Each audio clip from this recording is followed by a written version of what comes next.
The views, comments, stories, and opinions shared within this podcast are our own, or those of our guests, and in no way represent the views of the companies, associations, or organizations that any of us may work for or represent. All stories, events, and tales shared within this episode may or may not have happened in the manner in which they were told. They may or may not have even happened at all. The details have been changed to protect the innocent and the guilty alike. This is Squawk Ident. Welcome on board Flight 133 of the Squawk Ident Podcast, recorded on the 2nd of May, 2023, from the mobile Av8r Sound Studios high atop the 8th floor of the Sonesta Hotel in beautiful downtown Columbus, Ohio. Yeah, right across from the convention center. And nothing's going on, just raining. On today's flight, I'm excited to be joined by a gaggle of excellent Squawk Ident co-hosts. Together, we will discuss the start of the summer travel season, adverse weather, diversions, diversion choices, and bingo fuel. We will also discuss training processes interrupted, getting only half of it done, insecticides, pilot family moves for the job, the cost of big city living versus smaller communities, the flying that gets done when your edict times get completely jacked up, and when 3-day trips turn into 2 flight legs. We're also going to explore the American Airlines recent picketing event that happened, where 96% of their pilots voted, and 99% of those voted to strike. Why can't airline pilots in the U.S. choose to just strike and walk off the job and picket? We're going to talk about that. Also, PSA has had a very big hiring campaign that has been all over social media, where they're boasting $500,000 in potential earnings over the first 3 years. How can they continue to do that? Regional jets still grounded due to the pilot supply shortage. Well, they could get more airplanes up in the air and more seat miles filled if they just had more pilots.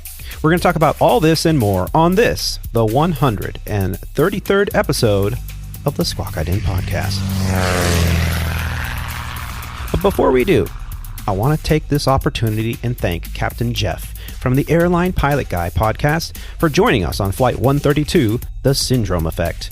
We truly enjoyed learning about Captain Jeff's journey, how he got into podcasting, and how the syndrome has become so popular. Thanks again, Captain Jeff. It was a pleasure speaking with you.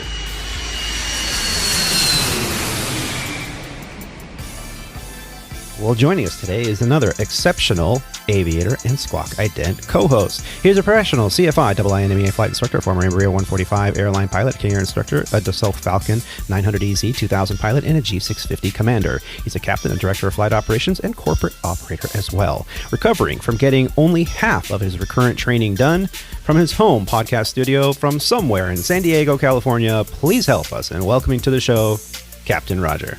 Captain, how you doing? I'm doing all right, Tony. I'm feeling pretty special today. We've got quite the group here today, and I was the first one to get an intro. So under those conditions, I have to say that I'm feeling pretty proud of myself. Well, thank you for putting me first. Our union bylaws here at Squawk Ident does indicate that I'm supposed to introduce you guys in seniority order. So, is there a mandated order? Yeah, it's in page 13, section 7 of the Squawk Ident union bylaws. I stopped reading it the first sentence. I'm not going to lie. That's very common amongst new hires. Okay. Although you're not a new hire, so wait, really hold no on. excuse. So I'm the most senior new hire. Well, like I said, it's common amongst new hires, but you're not a new hire, so there's really no excuse for you not to know the bylaws in the union contract. I'll go ahead and PDF send that out to you. Show me the money, and I'll read the bylaws. Oh well, there's no money involved. Okay, well that I said it kind of explains that takes care of that. Yeah, I'm doing well. Things are always fluid. Mm-hmm. Like you kind of mentioned, I did half of a recurrent because of staffing issues, and we'll kind of get into that. It's not a very long story, but it's kind of affects every corner of the industry. Mine is no different. Yep. So yeah, I'm looking forward to hearing about that. That's when you go to training and all of a sudden your sim partner or your training partner decides, I don't feel too good, I got a tummy ache, I'm out of here. Sometimes legitimately, and sometimes they look over at the checker-in and the FAA goes, hi, I'm the FAA rep that's here to help today and observe. Only observe. Don't worry. There's no stress. I'm here to help. And you're like, I don't feel good. I got to go. Yeah, it's, there's that aspect of it. And then there's also the residual fallout from it, because now all of a sudden, okay, well now, I thought I had people that are, crew that were available that are no longer available because we got to reschedule them in. And that kind of falls directly under my purview of the pen and paper scheduling.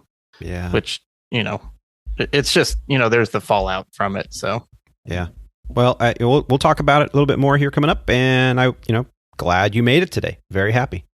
I just want to, before we move on, I want to just put a real quick stipulation out here. I do not want anyone egging my house for anything that I say during this conversation, whether you are at a legacy airline management or a pilot at a legacy airline. And I don't want anybody coming by and egging my house. All right. Where does this come from? What happened? That out there. That's all I want to say. All right, so you're ready to battle. You're ready to fight. Okay, bring it on. I'm not ready to fight. Y'all are ready to fight. And y'all Roger, are crazy. We can't afford eggs anymore, man. It's gone up in price. That's too expensive, man. Eggs out. Yeah, not even toilet paper. That's like gold, man. Supply chain issues. Yeah. But wait. No, I'm good. I don't need to come egg Roger's house. I'm getting paid decently. I just am putting it out that I don't want anything that I say on this idiotic topic that y'all want to cover. I don't want anyone coming to egg my house. Coming from the multimillionaire. Okay, let's move on.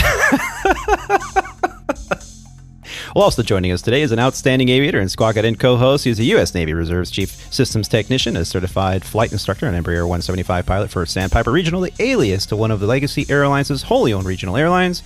Joining us from Rapid City, South Dakota, where the Black Hills don't look so black from his mobile studio. Please help me in welcoming to the show, Mr. Alex D. Alex, how you doing? Good. I just want to point out that if Roger got the contract, I still have yet to receive mine. So I don't know these bylaws that you guys are speaking of. You're still on probation, bro. Oh, got it. Okay.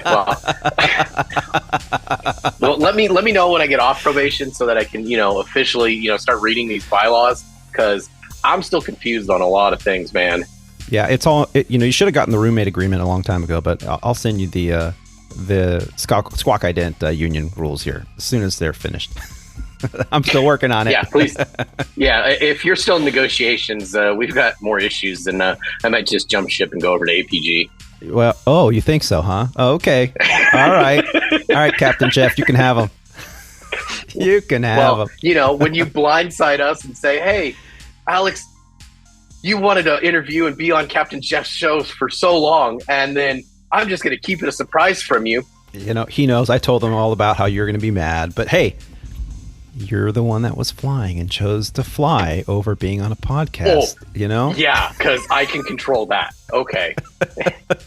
And I almost halfway, when I was in Chicago, I almost halfway was like, you know what, I'll go find a quiet spot and just pop in for 5 minutes and say hi. And then you would have called out fatigued on your flight, and you see, that's why I didn't tell you. Yep. Well, I'm really happy you're here. You've been really doing a great job flying the line and staying out of trouble. Really, you've had really no major issues. You were telling me with flying the line, but it's all the stuff about moving, and we're going to hear about what's involved. Why are you moving? We're going to hear about that. Why would you uproot your family for a career that is going to probably change your domicile a few times over? So that's what we're going to talk about today. I'm looking forward to hearing your take on it. Yeah, no, I'm looking forward to explaining why I'm deciding to uproot from California. Well, I get it. Well, also joining us today in California, I might be able to help explain that. Yes. Well, also joining us today is a superb aviator and Squawk Ident podcast co-host. He's a retired U.S. Army colonel and a former Black Hawk Battalion commander. His journey has led him to operate Apaches, Black Hawks, C-12s, and UC-35s. He has a master's degree in management and strategic studies. He is a former Embraer 145 pilot and currently a Boeing 737 pilot for TransGlobal. The name we use here on the show is an alias to his employer, a U.S. mainline carrier. Joining us from his layover hotel where he is recovering from Edict Hell from his mobile sound studios on the 11th floor of the Westin Hotel in Las Vegas, Nevada. Please help us in welcoming our very own Terry S. Terry, how you recovering, man? How you feeling? I'm tired. I'm drinking coffee. Hotel coffee at that. Oh, Yeah. Now that you mention it, I haven't had a cup of coffee this morning. How am I even breathing right now? How are you functioning? I have no idea. So you Edict, huh? I know that we were questioning whether you were going to be able to make it today, and I didn't want you to like cut into your rest time. Did you get enough rest last night? No, it wasn't too bad. But yeah, we were. Today is now day 4 of a 4-day. We were coming out of Newark last night to Vegas, and right off the bat, as soon as I got to the airport, the captain texted me and said, "Hey, we got a 3-hour edict." And so I had already left the hotel, so I'm just hanging out in the airport. Yeah. And then an hour into it, they said, "Hey, edict's lifted. You guys can go." And then it was just scramble to get everything done and get off the ground. So Thankfully we only had like 50 passengers, which quick boarding. Really surprised, but yeah. We had 50 passengers on a MAX 9, which, airplane was pretty light. And anyway, we got in to Vegas about, it was about 11:30 Vegas time. So like, getting to the hotel and all that, by the time that's all said and done, it's like, 1 o'clock in the morning. Yeah. And we're going to explore your experience with the edict and getting into the hotel that late and that tired and kind of what that means for, your average airline pilot and what they can expect out there on the line. But I am just so excited to have a recurring co-host come on the show. He comes on when he can. It's been a long time. I don't even know the last time he was on here. I have to look at my notes. It's been a while. He's joining us today. He is another exceptional Squawk Ident podcast co-host and exceptional aviator. He is an OSU Pistol Pete Lovin grad, an ASL linguist, a creator and director of the Aviation Business Information Board on Facebook, which we highly recommend. A lot of our sources come from his Facebook page. He is a cadet pilot mentor, a new dad, and a DFW Airbus pilot at Legacy Airlines. And Legacy Airlines is an alias to our employer, a U.S. mainline carrier. From his podcast studio, where he's taking a break from all of the honeydew list that he has. And he showed me, ladies and gentlemen, it's like a Chinese scroll. It's about 3 feet long, and the list is, I'm like, how do you, he's just like, well, one thing at a time, he says, one thing at a time. Joining us today from somewhere in Roanoke, Texas, please help us in welcoming to the show our very own Kyle J. Kyle, what's going on, man? How you doing? Man, life's been busy, Tony. Just family, work, and that honeydew list. It never ends. Yeah. Well, thank God you have a honeydew list, right? Yes. It could be worse, right? No, more or less. We've had a lot of projects with this new house that we moved into. Been here less than 2 years now, and just a lot of upgrades, a lot of things that had to be refixed and so on. So just been one thing after the other, and trying to get as much time in with my little one Olivia. She turned 2 March 8th, so just time's literally flying by, and trying to spend as much time with her, because I know in 10 years she's probably going to hate me and ask me when I go off to work again. So it's just trying to soak everything in while we can. So yeah, what I've been doing. Good man, very good man. And I know you are going to have a new neighbor soon. Yes. Yeah. What's Alex is moving in down the street from us, about 2 miles away. So when he comes over to main line here, maybe we can do a little bit of carpooling or whatever. There you go. By then you'll be a captain. Here's. I already envisioned the whole thing. You're gonna have your fourth stripe. I mean, you could have it now if you wanted, but okay. When you're ready, you don't want quality of life. Maybe we'll talk about that. But you'll be the captain. He'll be the new hire. Maybe you'll be his check airman, and you'll be like, Alex, come on, you could do better than that. I can't sign you off this way. This is not going to work. Why aren't we parking up front, Alex? Look farther down the runway, okay? You don't flare a jet, Alex. Come on. You know what? I'm okay with all that. I think I can live with that. Good. Yeah, and I remember stories of my dad and Captain Elmore back when they were FO and captain. Yeah. That they carpooled to work together. So I don't see why Kyle and I couldn't, or hell, even Rob too. Rob's close enough. Yeah, well, and Rob's kind of the opposite direction, though, Alex. You got to kind of go to a detour a little bit to get down there. I'm still learning. Okay, I get it. Like, I know you're on my way home. That's all that matters. Yeah. Way to and on the way home. Yeah. Yeah. So it's such a small world. And I've been saying this since I've started in this career over 20 years ago. It is a very, very small world. Be careful. Don't burn any bridges. Be kind to everyone you meet, because even if you don't get along, even if your personalities aren't meshing correctly or the way you like it to, who knows the situation you might be in a few years, or even 10. Just the other day. I think it was yesterday, Alex. Didn't I send you a video? So I'm on the hotel van. I'm getting ready to go to the airport with my crew. We had a full van, and I get a text message from Captain Letourneau. Now, Captain Letourneau's been on the show before. We've interviewed him multiple times. A really great guy, Dave.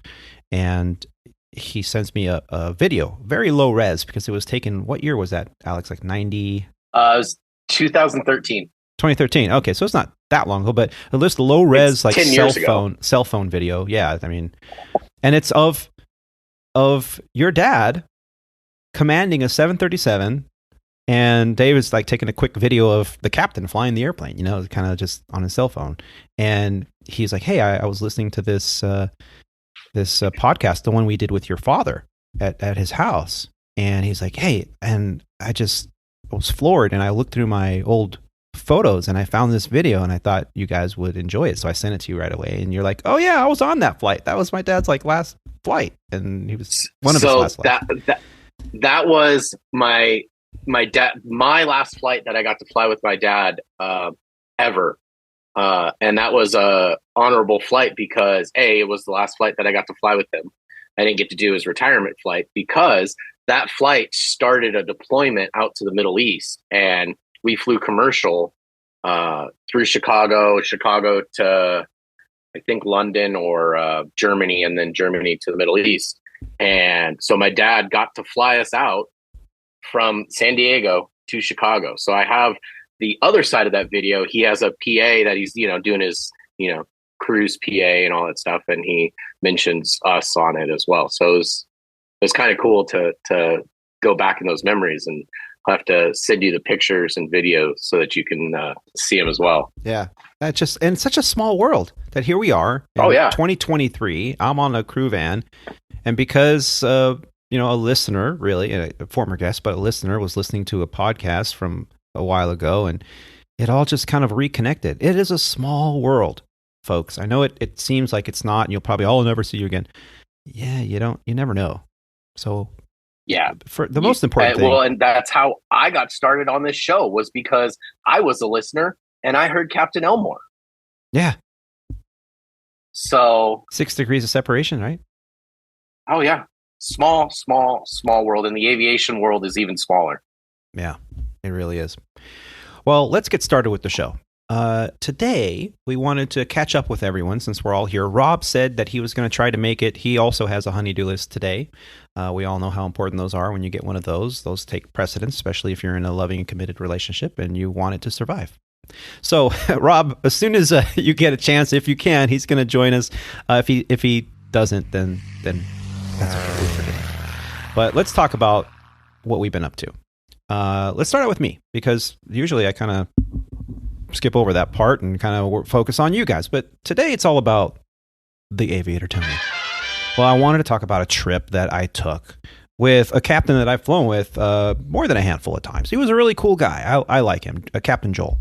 And we were flying a 3-day that departed Ontario and was destined for Dallas, Fort Worth. And after that, we were going to swap airplanes and head on up to, I believe it was Portland. So, okay. Not my favorite city. I'm not too crazy about Portland, but it's beautiful. Don't get me wrong. We stay right there by the airport, but usually kind of gloomy at this time of year. So I was like not looking forward to it. But we take off, and we're getting to top of climb, and he looks over and he goes, "Hey, I wonder if we're going to make it into Dallas." I'm like, "Wait, what?" He's like, "Well, have you seen the weather?" I'm like, "Well, yeah, it was forecasted to be rainy, some thunderstorms in the area, but I think it's all going to pass through before we get there. The TAF indicated that it would pass through by the time we get there." And he goes, "Well, our alternate is Wichita Falls, and that's west of the area, so that should be good, right?" I'm like, "Okay." So we're looking at it, and as we're looking at what's called WSI, our weather app, we can see that this thing is not passing through; it's actually building, and building it was. It got to be pretty bad, to the point where next thing we heard from air traffic control, we were like maybe 1 or 2 fixes in on the star, and they said, "Legacy, go ahead and hold as published on this fix and EFC of like 45 minutes." So like, oh, things got very busy very quickly. First thing the pilot monitoring does is they get ready for the whole process, entering the hold, making sure it's programmed in the flight management computer correctly. They start calculating what the fuel is on board, what the fuel will be when we enter the hold, where is our alternate, is the weather at our alternate still good, is the weather at our destination going to pass, are we going to have to hold all the way through the entire EFC time or the estimated further clearance time, or is this just going to be a couple turns because they're turning the runway around? What's the situation? It gets very busy very quickly. So we both were very good at communicating with each other. We had flown together before. That really did help. And we ended up realizing that we had just about 45 minutes of fuel to play with in the hold, which was what our EFC was. And then we had to really consider either we're going to get cleared to go to the airport or we're going to have to go to our alternate, because our alternate's weather also was starting to deteriorate unforecastedly. So we did a couple turns in the hold. The appropriate PA was made because the passengers are like, "Why are we going in circles?" The flight attendants are usually the first ones going, "Ding dong, are we holding?" So captain made a PA before we enter the hold. And I started looking at our location, and I looked at the captain and I said, "Have you ever been to Abilene?" And he goes, "No, I've never been to Abilene, Texas." And I said, "Well, when I was at Eagle, Abilene was kind of like the default alternate west of the field because it's close enough. They have decent services. It's a very small terminal, only 2 jet bridges. They're not used to doing the mainline stuff. They're used to doing the regional feed. And so they can knock it out. It's a great station. The problem is with Abilene, it's much closer, so we can hold longer, and then we can divert to Abilene. The weather's good there. The runway is sufficiently long. The problem is they got like 1 or 2 fuel trucks, and if you're not the first one in the pack, you're looking at 2, 3, 4 hour lengthy delays to get out of there because you'll need fuel and everything else. So he started to message the dispatcher and find out if we could change our alternate to Abilene because it made a lot more sense fuel-wise. And maybe that fuel savings that we would get from changing our alternate to a more distant alternate, to one that was much closer to the field, that we could hold just a little bit longer, so that if we had to hold through our entirety of the estimated further clearance time, potentially we would have enough fuel to just continue on and not have to divert. Well, sure enough, after about 10, 15 minutes went by, a good 4 or 5 turns in the hold, and they called us and said, "Yeah, you got a new estimated clearance time, and your EFC is now 1 hour and 40 minutes from now." So everybody in the stack was like, "Okay, roger that," reading back all these clearance because they gave it to everyone in the stack, in the holding stack. So we looked at each other and we're like, "Yeah, it's not going to work." I said, well, Captain, I suggest that we make the decision to go to Abilene now before anyone else does, so that we're ahead of all the other aircraft, so we can get in, get the fuel, and get out. Otherwise, we might get stuck there, like as I suggested earlier. And he goes, thank you for mentioning that. That's probably a good idea. So as we were kind of getting everything ready, he was sending a message to dispatch. Here's our new EFC time. We're going to go ahead and divert to Abilene. In the time it took for him to type that out and send it, we heard another aircraft say, "Oh, Legacy, 123, we're diverting to Abilene." I'm like, "Oh, here it begins." And once one person in the stack indicates they're going to divert, it usually is a house of cards. So we got in there. We were, I think, the second airplane to say, "Yeah, we're going to go ahead and divert to Abilene as well." And then there were others behind us. "Yeah, we're going to divert too. We're going to divert too." Well, we made it. We landed. And as we taxied in, we noticed that there were 3 airplanes in front of us. Now, not a bad place to be. You only have 3 airplanes in front of you. None of the regional airplanes, they were done for the day. So the station did a phenomenal job getting everyone parked. We're parked on taxiways. Well, by the time about 20 minutes went by, they fueled one airplane. That airplane left, and now it was kind of move everybody ahead and kind of fit on this very small ramp. And the 737 that pulled into the ramp, they were an international flight from Mexico. And the pilots were timing out, and the weather in Dallas was not going to let up for at least another hour. So they were trying to figure out what to do because they didn't have customs officials in Abilene. They had to road trip them out from Dallas. Normally, they could fly them out on a flight or something, but they had to road trip them out from Dallas. So that wasn't going to work. And so now this airplane's kind of gumming up the system. And meanwhile, everyone's trickling in. I looked behind us as we turned to move forward onto a taxiway, and there was about 10 other airplanes behind us. And I'm thinking, oh, this could have been really ugly for us. So it was an interesting chain of events. They finally ended up flying in an airplane and crew to replace the pilots from the international flight. The passengers were not allowed to disembark because there was no customs. So they were flying in a crew that was going to then leave that airplane there and then fly out that passenger load back to Dallas when the weather let up. So that was a big mess. Meanwhile, the rest of us are like, okay, who's where? The operations and ground control, they were all trying to coordinate everything. We finally got our fuel. We parked on the ramp under the tower. We finally got our fuel. Air stairs were connected. I did my walk around. And then it was time to go. And the weather let up, and we were all looking pretty good to get out of there. Now, of course, our overnight layover canceled because we're hours delayed.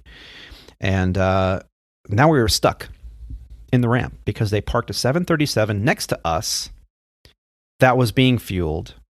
And there was not clearance for us to go around them because there was another airplane that was parked for the night at the jet bridge, and they just didn't have the ability to move that airplane. So now we had to wait for the 737 next to us to finish their fueling, and as soon as they did, they go, "Yeah, the crew just timed out." So now we're ready to go. There's no reason why we can't get the heck out of there, but we're stuck in the ramp under the tower because there's a 737 in the way. So I got to hand it to the Abilene station. They did a phenomenal job. They came in, they towed the aircraft with everyone on it off and onto a taxiway with the coordination with the ground controller, which allowed us to vacate the ramp area and head down towards the runway. And then they were going to tow them back around, in a loop and park them where we were in the corner, and then deplane. And obviously the hotel rooms in Abilene, I'm sure, were sold out for miles and miles. So a flight that was supposed to last only an hour and 45 minutes ended up lasting like three and a half hours. But we got it done. We got the mission complete. We landed in Dallas, and the story does not end there. When we landed in Dallas, they had been pummeled for hours with these cancellations, thunderstorms, and adverse weather. So what happens is when the company's hotel desk or their hotel staffing gets overwhelmed in a situation like this, what Legacy Airlines has done as in a way to kind of expedite their flight crews getting hotels is they allow us to book our own hotels through an app called BizHero. So that was activated. I went on BizHero and my captain says, "Hey, Tony, have you ever used BizHero before?" I said, "Yes, I have. Let's walk us through it. I'll just go ahead and book 2 rooms for the both of us. It's really easy." So I'm typing away, and BizHero says, "Sorry, no hotel rooms under contractual blah, blah, blah, blah, blah available." So I'm like, well, now what? So he's like, well, let me call the hotel desk, and it's probably on hold. So we get off the airplane, they shut it down, it's done for the night. And we're sitting there in the terminal at DFW. This is 12:30 in the morning. And we're there, we're on hold. He's on hold for like 20 minutes. I called the duty pilot. There's a 24-hour hotline for a duty pilot. And of course, I leave a message because they're busy too. She calls me back and says, yeah, what's going on? I explain what happened. And she's like, okay, there's a few flight crews that we have. Unfortunately, BizHero, there are no more contractable hotels that are under contract for us. We ran out of hotel rooms. We may have to put you up at the Gaylord. And I was like, oh, the Gaylord. I just felt it deep down in myself that this was the only way at the end of the day. And I just felt it was otherwise going to fall apart. Okay. Well, I guess we can slum it there for an evening. This be fine. Now, for those of you that don't know, just Google it. The Gaylord of Dallas, Texas. Swanky resort hotel. Yes, very swank. I was excited. I look over at Joel and I'm like, hey man, they're going to put us in the Gaylord. She's going to call us right back. He's like, really? What, is that good? And I'm like, dude, this is awesome. I mean, it's like the Waldorf Astoria or something, man. This is really good. I've heard things. So she calls me back in about 10 minutes and she goes, yeah, sorry, the Gaylord did not have rooms. We did find you a hotel though. So in an Uber we went. They sent us a voucher for an Uber. And about 30 minutes later, we arrived to some hotel. I don't even know the name of the city. I've never been here before. Are we still in Texas? Yes, we were. So, hey, it all worked out. Yes, I got to my hotel room around 3 o'clock in the morning. So it took a good 2.5 hours to get that situated. And because everything else canceled in my trip that morning, I was able to stay there until late in the evening. And then I think we did one leg back to Ontario. We were done. So the trip kind of fell apart. And it was a very busy trip. And we practice and we study holding from your very first instrument, private instrument training course, right? And you got to get in the hole. There's a couple things you have to do. You have to announce to ATC the time you're entering the hold. You have to make sure you're turning in the correct direction. How many miles are the legs? All that's being programmed in your flight management system on the airplane. And nothing's different. The only difference is we're a lot faster when we hold in a jet versus in a Cessna 172 or a Piper. And you have to stay ahead of it. And you got to make sure that you're at the right speed. And are you holding in weather? Is there icing conditions? Are you calculating the fuel? And a lot of people will calculate this bingo fuel and they'll come up with a number. And then they'll look at what the dispatcher put in there as bingo fuel. And that number might be a little higher. And then they might go, well, we're changing the alternate. So from our present position to our destination to our alternate, and then landing with a little bit of extra fuel. What's that bingo? And what you do is you take the highest of the 3 numbers. At least that's what I do. And I go conservative and I go, okay, the highest of the 3 numbers, that's our bingo fuel. And sometimes what happens is, hey, air traffic control, we reached our bingo fuel. We need to get out of here. We're going to go to our alternate. And they go, okay, turn right, clear direct to destination. Fine. And you're doing that. And not 30 seconds goes by and they go, well, they just reopened your destination. Your original destination. Do you want to go back?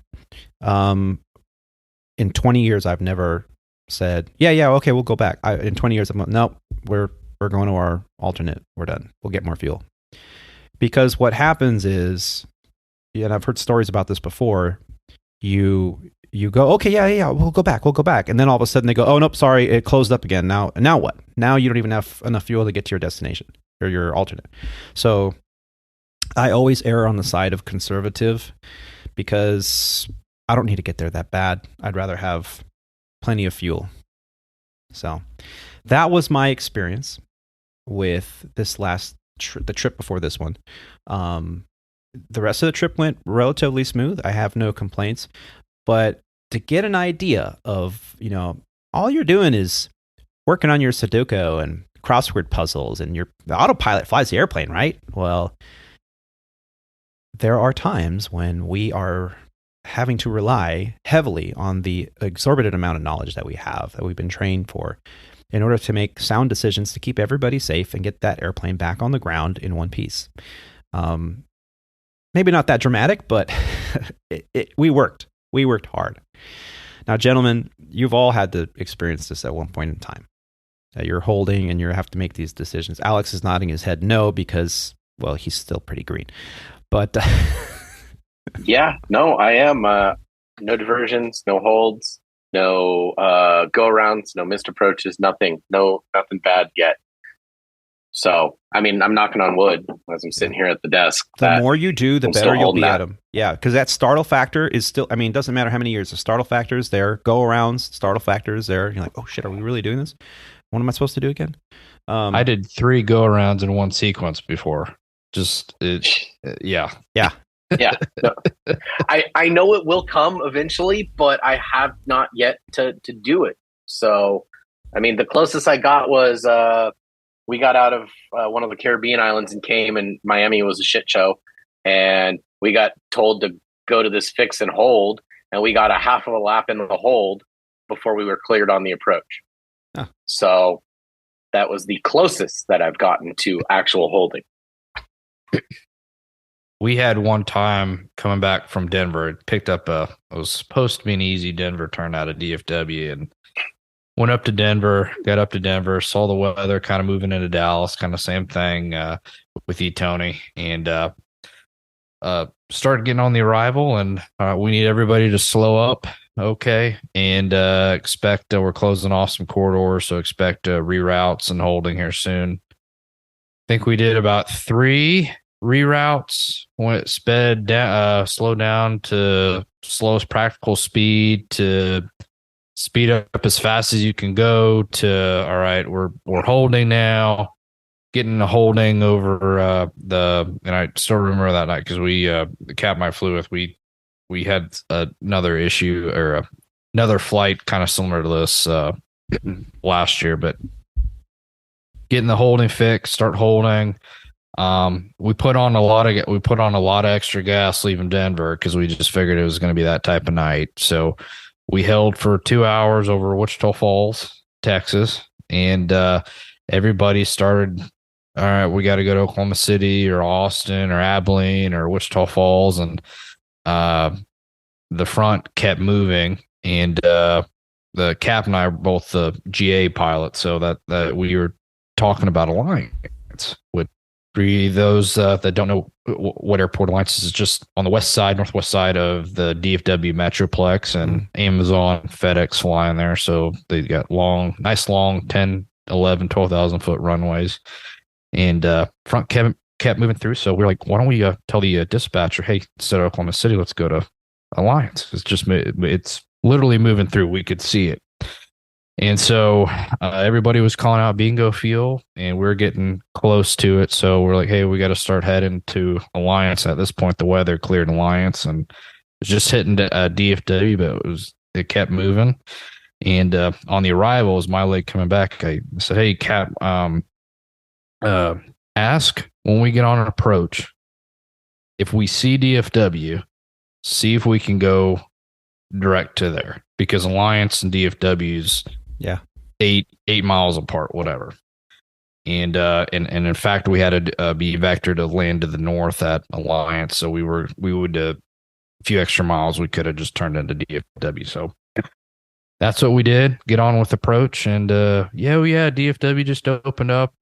Everything's gone past and showing clear on the west side. You guys went 36 left, and at this point we're heading southwest. So like, yeah, we'll take that, and landed. I think we were the first or second airplane in at DFW. Landed, get to the gate. Everybody diverted. We show up to the gate. We surprised everybody because it showed us diverting to Alliance. The crew was sitting there. I think they were ready. I think they were getting ready to go back to LA. and everybody was shocked that we got in. But yeah, similar situation, and a lot of you got to think fast and move fast, and like you said, Tony, all that training comes back and to make those decisions and come up with a game plan. Yeah. I mean, that's why we get paid the big bucks to go through all that training every year or every 6 months or whatever your training cycle is for your airline. But that's what we practice in the sim. I know, Alex, you were saying, I haven't done go arounds, but yeah, you've done them in the sim to proficiency. Question is, have you done them out on the line? And the first time you do them out on the line can be relatively nerve-wracking because you're like, oh crap, this is really happening. Once you do it a couple times, like anything else, it's like, oh yeah, okay, I guess we're gonna do a go around. That's fine. So you do the go around. But it's weather. This is it. We're starting the summer season, and we can expect more of these convective fronts and weather coming in, creating havoc. So how you handle yourself, staying ahead of the airplane, planning the fuel, staying conservative, all that stuff just makes life just a little bit less stressful. So Alex, since you have to go pretty soon, let's get to you. What has moving or getting ready to move been like? I know you've been very excited. We've been getting text messages from you in the group here about the house and your closing. Congratulations, by the way, on closing on the house. It's a big Thank you. First step for a family. Kyle's 2 years into this house project, right? Or about a year and a half. Yeah, 2 years now. 2 years. Second home. Yeah. So it's a lot of work. Moving is a lot of work. Getting all the utilities and everything turned on, and then getting into your routine, which is even harder. And so this is big because not only are you moving from across town, you're moving out of state. What was the driving factor for you to move your family to the Dallas-Fort Worth area? Honestly, it's the quality of life that we're all going to get. Not just me. I mean, selfishly, I can say that I'm going to have a 40-minute drive to work, right? Versus, a 3-hour flight home and then an hour drive from the airport to get home. So selfishly, that's for me. But for the quality of life for my family, like the schools are really good out in the area. The cost of living out here is like dirt cheap. And I don't mean that in like a bad way. Like it is substantially cheaper than California. The taxes are substantially cheaper than California. It's just my money that I'm making is going to go a hell of a lot further here in the Dallas-Fort Worth area versus in California. And like we did research and did all our due diligence when we looked and bought the house. We bought a brand new build, so it's turnkey ready. Like we just move in, not much work really needs to be done. I think the only thing really we need to do is buy blinds for it at this point. Other than that, it's ready to go. The builder spec'd it. Like this is like one of the top spec builds that they put all the bells and whistles into it. So it's like basically everything that we wanted and are looking for in a house. And yes, I do have a spot that I'm going to make my podcast studio.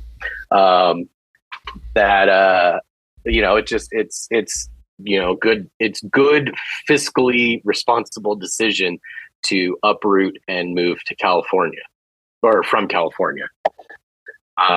I looked the house that I grew up in, not the one that you came to, Tony, but the one we lived at before that. Mm-hmm. I looked to just kind of compare because I remember seeing that it was a 4-bedroom, 3-bath house that I remember growing up. And I was like, okay, let me see what it looks on Zillow and do some comparisons. Well, that was built in 88, 89, 4 bedrooms, 3-bath, 2,500 square feet. And the house that we bought was 4 bedrooms, 3.5 bath, just shy of 3,000 square feet.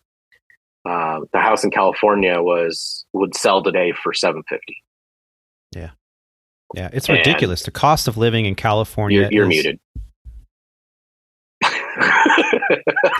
I was saying it's ridiculous that the cost in California for housing has skyrocketed over the past decade. And Roger and I talk about this all the time. It's like, how do people afford to buy these houses? And what do they have to do? Don't. Because traditionally, you would have to make a lot more money to afford a $750,000 home than the people that are actually buying these homes. And so how are they doing it? They're getting these loans, they're getting these interest rates that are lower, but that means that they're really in over their head here, because if one little thing changes, you lose your job, you get furloughed, you get sick, you have medical expenses, And the interesting thing is I just recently read an article that the automotive repossessions are going to skyrocket in 2023, because what happened was during the pandemic, a lot of people used some of that stimulus money to put down payments on new cars and upgrade their cars.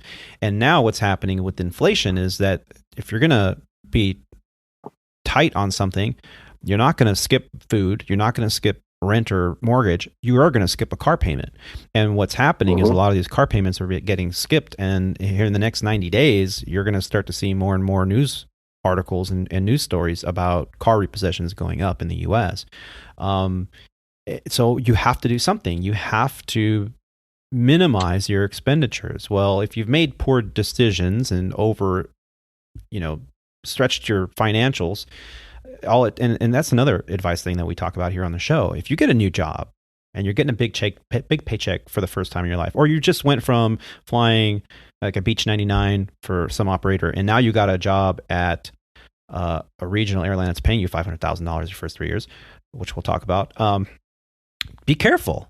Don't go out and spend $500,000 worth of home. You want to buy a home that's affordable. And you are doing the right thing, because instead of staying in California, close to family, in an area where maybe you can swing it, but if anything happens, that's going to be crazy. So you've chosen to move to the Dallas area for one, quality of life. For two, the expenditures that are going to be minimized. You get more bang for your buck. There's no question there.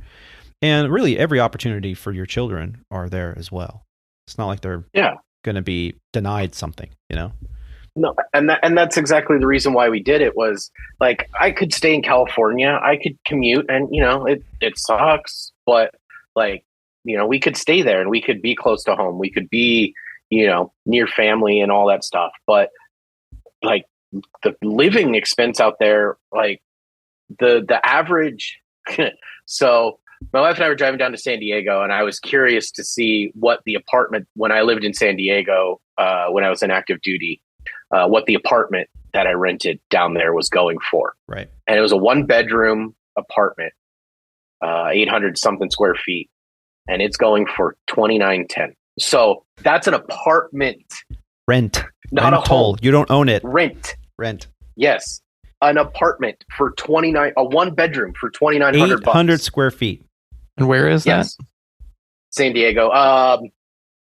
Exit north of Friars, Arrow. Okay. So kind of Sierra Santa area. Yeah. Okay. So it's California's just getting too expensive. I mean, there's a myriad of other reasons why I'm moving out of California too, which I don't want to get into on the show, but my cost of living is going to go down tremendously. My quality of life is going to go through the roof. Now I don't have to, the end of this trip, I ended up dropping a turn, but the end of this trip, we would get in at like 7, 8 o'clock at night. And the only flight home at that point to Ontario is 10:30 at night.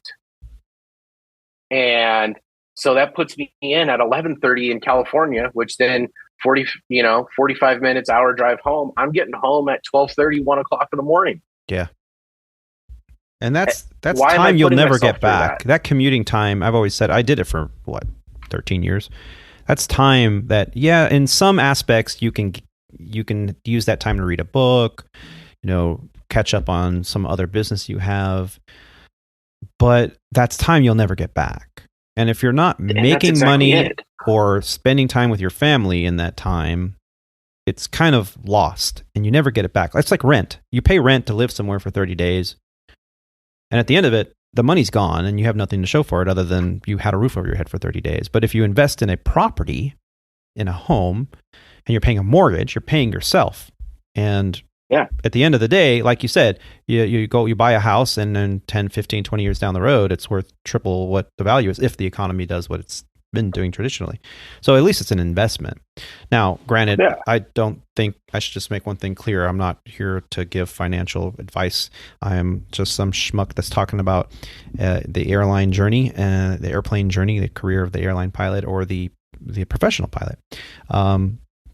So with that said, the house you live in is not an investment. It is an asset, or I'm sorry, it's a liability. Yeah. So it's a liability, right, Roger? It's you live there. If you sell it, you need a place to live. So you need to have more than one if you're going to use real estate for investing. So you buy a second home and you put a renter in it and they pay your mortgage, and then finally you sell it and you can turn a profit and pay capital gains tax and be a good citizen.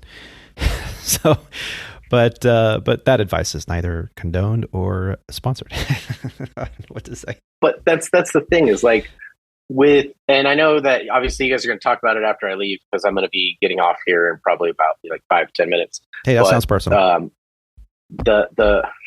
Sorry, I'm going to be leaving the podcast. Let's change phrasing. I get it. Phraseology. I'm going to be leaving here in like 5-10 minutes because I got to get ready to go. But the regionals right now, like with PSA, Envoy, Piedmont, SkyWest, like all of them are starting to do this where they're throwing money at people so that they can come in because, well, we're in a pilot shortage. And the wholly owned that I work for is throwing $100,000 day zero signing bonus to a direct entry captain.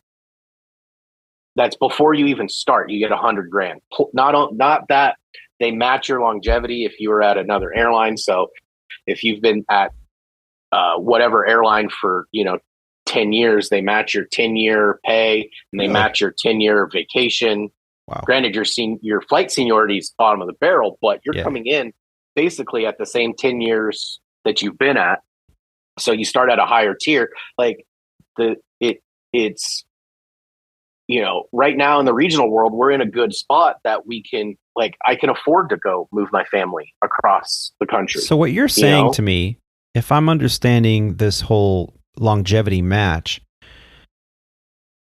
that's an unusual and unique circumstance that we've never seen before. But this longevity match, you're basically describing the effects of a national seniority list, are you not? More or less. So if you work 10 years at ABC Airline and then decide to go to Sandpiper, you walk in at year 10 pay, that's what a national seniority list would grant you. Yes. Well, we're missing a key part of that, and that's quality of life. So yeah, no, but that's the thing is at Sandpiper, right? Like they are honoring, if you want to call it a master seniority list or a national seniority list with the longevity match, but your quality of life, you're bottom of the barrel. Like your seniority is still low. Yeah. The last two captains I've flown with on this trip because the captain who I was originally flying with dropped the trip. So I got, the two reserve guys. One of the guys is like 400 numbers junior to me. Mm. Wow. So he's going to be airport standby forever. Exactly. So that's the negative of it with this, with this matching. Yeah, you're great that you could come in at 10 years, but you're going to sit reserved for the next 3, till the class. I forget. I think it's like 2 or 3 classes behind me. FOs that are going to upgrade. So out of seniority upgrades, that's what you're talking about. Yes. And Terry's doing the math and he's like, I have to think about this. I spent 12 years. If you want to come work for Sandpiper, I spent 12 years at ExpressJet. Now, 11 of those years I was on military leave, but 12 years at ExpressJet. No, I mean, I'll write you a good letter of rec over at Sandpiper, Terry. I'll do it. he just wants to know day zero signing bonus. Plus, in the next 3 years, you could make close to $500,000. Plus, your 12 years at ExpressJet. Like, yeah, if you could figure out a way to take a leave of absence from mainline, and hold your spot, and then go to a regional, get your $500K for the first 3 years, and then come back. That's not a bad deal. So. But no, going back to the house and doing all that, it's with the industry being as it is right now for the regional pilot, it makes good sense for me to not commute anymore. Yeah. At the end of the day, Yeah. And if I can afford to buy a house in Texas, which I wouldn't be able to do in California, just based off of the cost of living out there, then I'm going to do it. And I'm going to move my family, which is what we're going to do. We're going to become I officially changed my address on the 27th when I got done, signing paperwork. That was the first thing I did. I was literally like, wait, hold on. Before we take any pictures, go to mysandpiperair.com, change my address, Texas resident. Okay, now we can take pictures. Nice. Yeah, and does that change? That changes because it's a move, so it's considered what's called a critical event, right? So now you get to reselect all like the things like your benefits and your healthcare plans and stuff because now you've moved. So critical event has happened.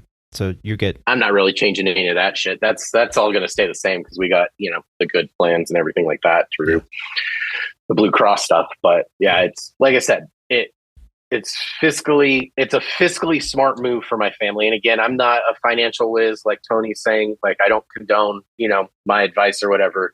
You don't condone it? And my family. I don't condone your advice either. I don't take my advice. Like I'm just one guy. Like please don't follow me and do what I do. Like I'm doing it because I know it's going to meet my family's needs. Yeah. Roger. So tip of your tongue. What were we going to say? No, I don't have anything on that. I mean, obviously from a financial aspect, everyone's going to look at this and has to do their own personal and familial algorithm. I can tell you that it's more than just financial. We have a pilot, the latest pilot that we hired just about 6 months ago, moved from Dallas. He, it was a small pay raise, but from a kind of like what you guys were talking about, from an overall standpoint, it was probably a little bit of a pay cut because of the cost of living. However, his wife was like, we're not going to stay in Dallas. I hate Dallas. We need to leave. Yeah. They would both been from California, from northern San Diego County, which is where they moved back to. So it's to each their own. But like I said, I didn't have anything to say on that. But each person needs to do their own thing. And I think the big question is, Alex, are you happy? Alex, is your wife happy? And if you guys can answer that question with an affirmative and plan to stay in the house for the next 5 years, that coming from more the real estate side of stuff, then I think, you'll be okay. Well, there's some longevity. That's exactly where we're at. The long-term planning aspect of it, which is, okay, well, I moved to Dallas. Do you want to work for airlines based in Dallas? And if the answer to that is yes, then I think that this is probably going to be a really good long-term move. Assuming you guys can put up with Dallas, I wouldn't move there. I'd commute. Like Terry, I was an express jet who actually flew there and suffered for 5 years. And I would not move to Houston. I would not do it. But I was spoiled by growing up in Southern California. And then I discovered, later through my career living in Phoenix, living in Denver, Phoenix is hot. Denver is cold, and there's this stuff that falls from the sky and your car slides around on it, and it's scary as all hell. And Houston is just disgusting. Oh, but come on. Everybody is going to have their own, personal, maybe where you grew up, what you're used to, and then there's the financial aspect of it. But if you can, as long as you're happy, there's no question that, your dollar, Alex and Kyle and Rob's dollar, is going to go farther than Tony's dollar and my dollar, and to a certain extent also to Terry's dollar, where he's at as well. Yeah.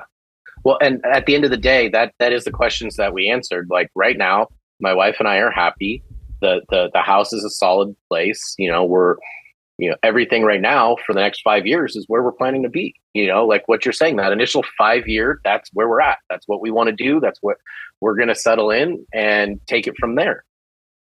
And who knows where I'm going to be in 5 years anyways. So, well, I think it's a great move for you, Alex. I'm really happy for you because, you're doing it for all the right reasons, and that's quality of life. And we're going to talk about quality of life, how contracts can affect that, how the airline that you choose to go fly for the rest of your career can affect your quality of life, and much more right after the break. Perfect. That's a good time to end. I gotta go fly I got 4 legs today. So How much time before van time? 15 minutes. Oh my God! Get the f- out of here! Do you know anything about planes? I flew in the war a long time ago. I wouldn't know anything about it. Do you know anything about planes? And ladies and gentlemen, welcome back from the break. Well, I've been just so excited all week because I knew that I was going to get together with my friends and my co-hosts here and have you guys all on the show.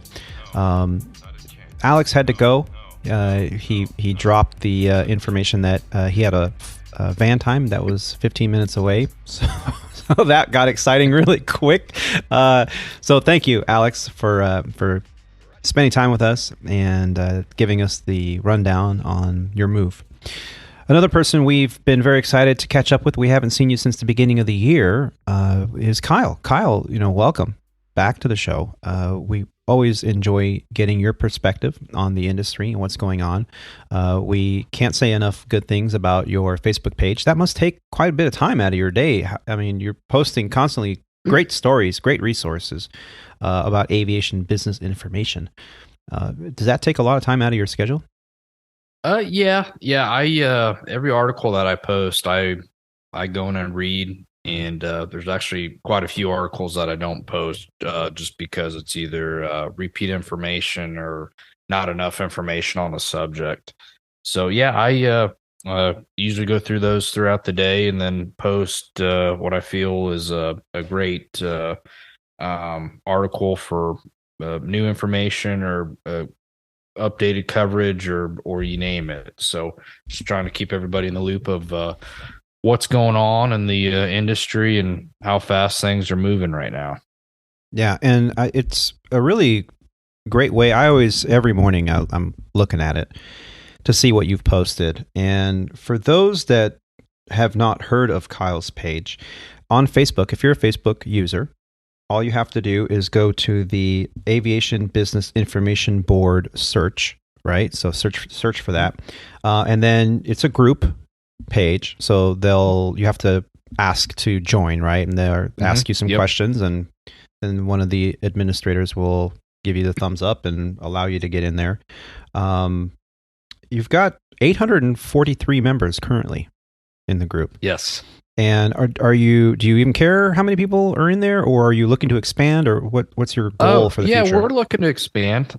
Just keeping everybody up to date, and it's a good group to be a part of, and we cover everything from airline to corporate to charter to cargo to regional to there's a few foreign carriers in there. We have a few foreign members that have asked about information on foreign carriers. So we'll expand to whoever wants to join and whoever wants to be a part of it. Yeah. Now, earlier we were having a discussion, and you spoke of how your 3-day trip turned into 2 flight legs, and it turned into a sick. Did it turn into a sick call? What happened? No. So this was, I think this was around the time you did your trip, Tony, about, was that 2 weeks ago, three weeks ago now? Somewhere in there, where the big front came through DFW, the mega hub for legacy airlines. And that day we were, it was our day 2 out of 3. And the first day was a very nice day. Everything ran on schedule. Didn't have any maintenance issues, which was nice, which is unheard of nowadays with all the supply chain issues and not being able to fix airplanes right away. But you don't believe that, though, do you? You don't believe that, do you? Supply chain issues? Okay. No. Just to make an excuse. Let's just be clear. Thank you, Legacy Airlines. Yeah. Okay. Yep.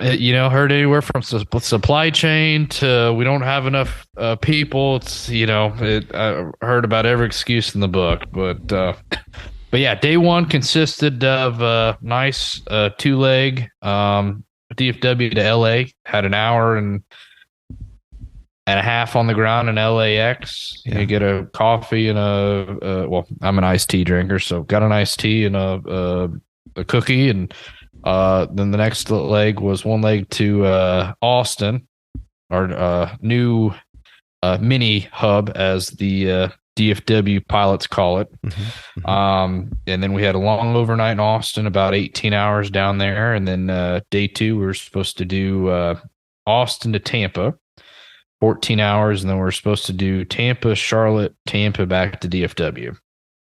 Now, day 1 went as planned. Day 2, so we flew the 2 legs. Day 2, got up as usual, had breakfast, met a couple friends down in Austin for lunch, and my phone started going off with notifications on flight delays, cancellations, weather's moving in throughout the day, and started looking at everything. It's like, why are we canceling everything at noon? We're not supposed to leave for Tampa till 6:30 tonight, and the plane's running on time, and crew's here, don't know what's going on. And so we got, I can't even tell, probably like 15 different notifications on schedule changes, what we were going to do, what we weren't going to do. But long story short, it ended up being they rescheduled us. Instead of flying one leg to Tampa, we were going to deadhead to go to Dallas and then fly one leg to Philadelphia. Okay. Which that was a whole nother story.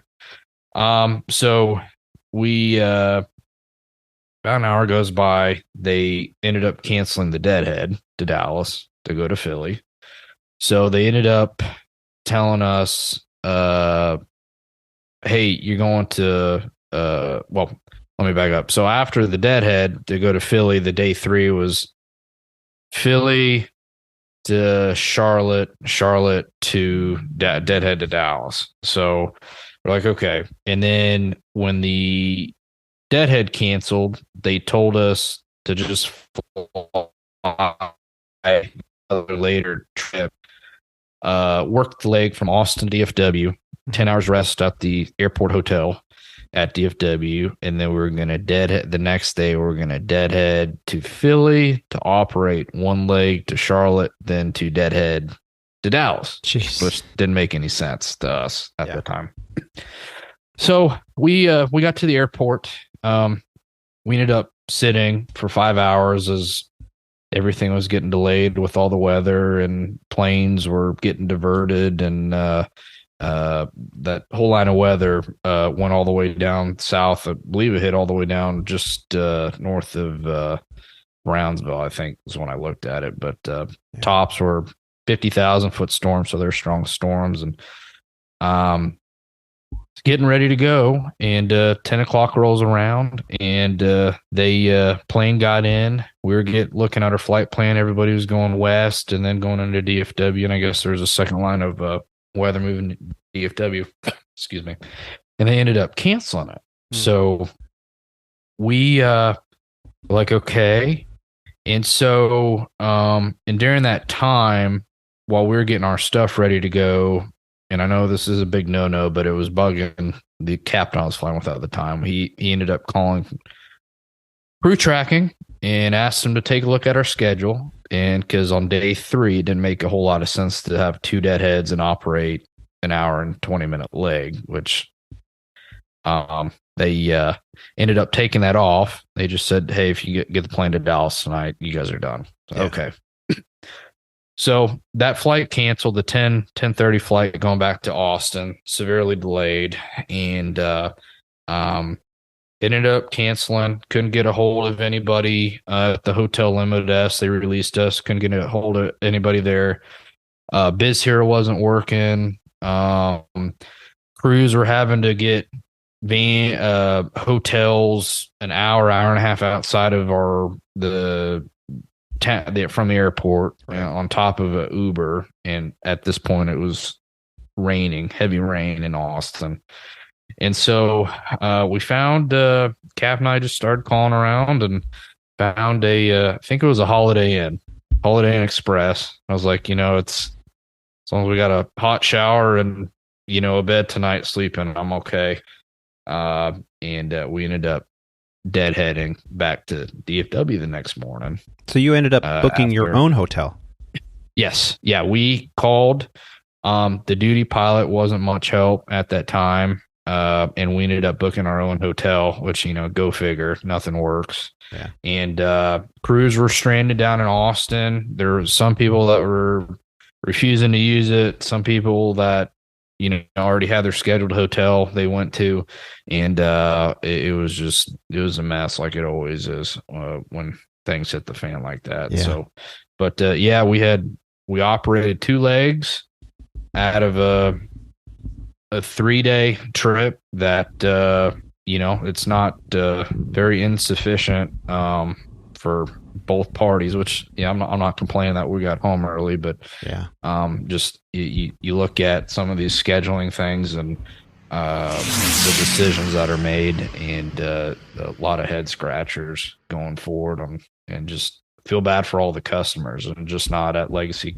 It's everywhere. Everybody's doing it right now. So very surprising that I don't think my time here I've ever only flown 2 legs in a 3-day trip or a 4-day trip. It's always, okay, we need you're playing catch up with your sequence, or okay, we need you to cover this now or whatnot. But I've never only just been able to, all right, fly 2 legs and all right, you guys go home now. Yeah. Kind of shocking to us, but I've seen people post like their trip sequences online where it's like, okay, flight canceled, they deadheaded you out to some destination, okay, but then that flight canceled, so now you're spending the night, and the next day you're deadheading back to some other, and then that flight, and so in 4 days, all they do is deadhead like 6 flights, and I'm like, and that's a lot of movies to watch.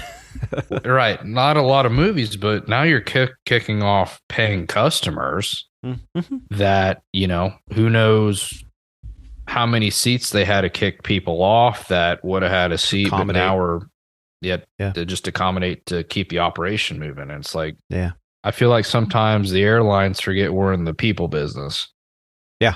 And have to accommodate customers that pay the bills and pay everything. And sometimes you don't, when you're half the airplane's full of deadheaders and the other day I printed out an NS list for my flight. Yeah. And I looked at it. I didn't print it out, but I screenshotted it. It had 18 positive space deadheaders. 18. And granted, yes, it was the day after that big storm in Dallas, and people needed to get back to wherever they needed to get back to. And I get it. And that's acts of God, they call it. Those are circumstances beyond the control of the airline. But if they had a little bit better organizational abilities, I don't think they would put all those people on the same flight, because half the flight was crew members in uniform, and that's and like you said, it's all about optics. That sends a message out there to passengers. Sorry, I know you paid for this flight 6 months ago, then you have to go to Nana's whatever birthday party, but you're not going to make it because we got to get our pilots and our flight attendants to where they need to be. It's terrible optics, and there's a reason why that list came out. I know you published it on your board, that American was what, in terms of the top 10 best airlines in the country, American was like 9, and Spirit was 2. Spirit was 2. And I WTF. Just looking at that list, it's hard to see Spirit at number 2. It's this is a customer satisfaction survey that was taken. A customer satisfaction survey. So what is it? Eyes. But everybody has to do better and build schedules that can accommodate and that are they'll actually work. And that's what we see. Everybody's cramming everybody in to work the full amount of duty time for the day, flight time for the day, and when X, Y, and Z happens, this is what happens, and nothing we can do about it. But just a lot of head scratching. Yeah. Well, I'm glad you survived that trip. Now, at the intro, you said you've been homesick. What happened here? Well, I was out cutting the grass. This was about a week and a half ago now. And Rob and my wife said, Kyle, you probably need to wear a mask when you mow. It's like, nah, it's okay. I've been mowing in Texas for a long time. It'll be okay. And so I should have listened. Mowed next morning, Sunday hit and started getting us the scratchy throat. It's like, okay, salt water and meds, blah, blah, blah. Tuesday rolled around. It started getting worse, and then went to the doctor on Monday. And then I was supposed to leave for a trip Tuesday, Wednesday, Thursday. Ended up calling out sick for. And then got some meds, and it's getting better. I'm still feeling better, but had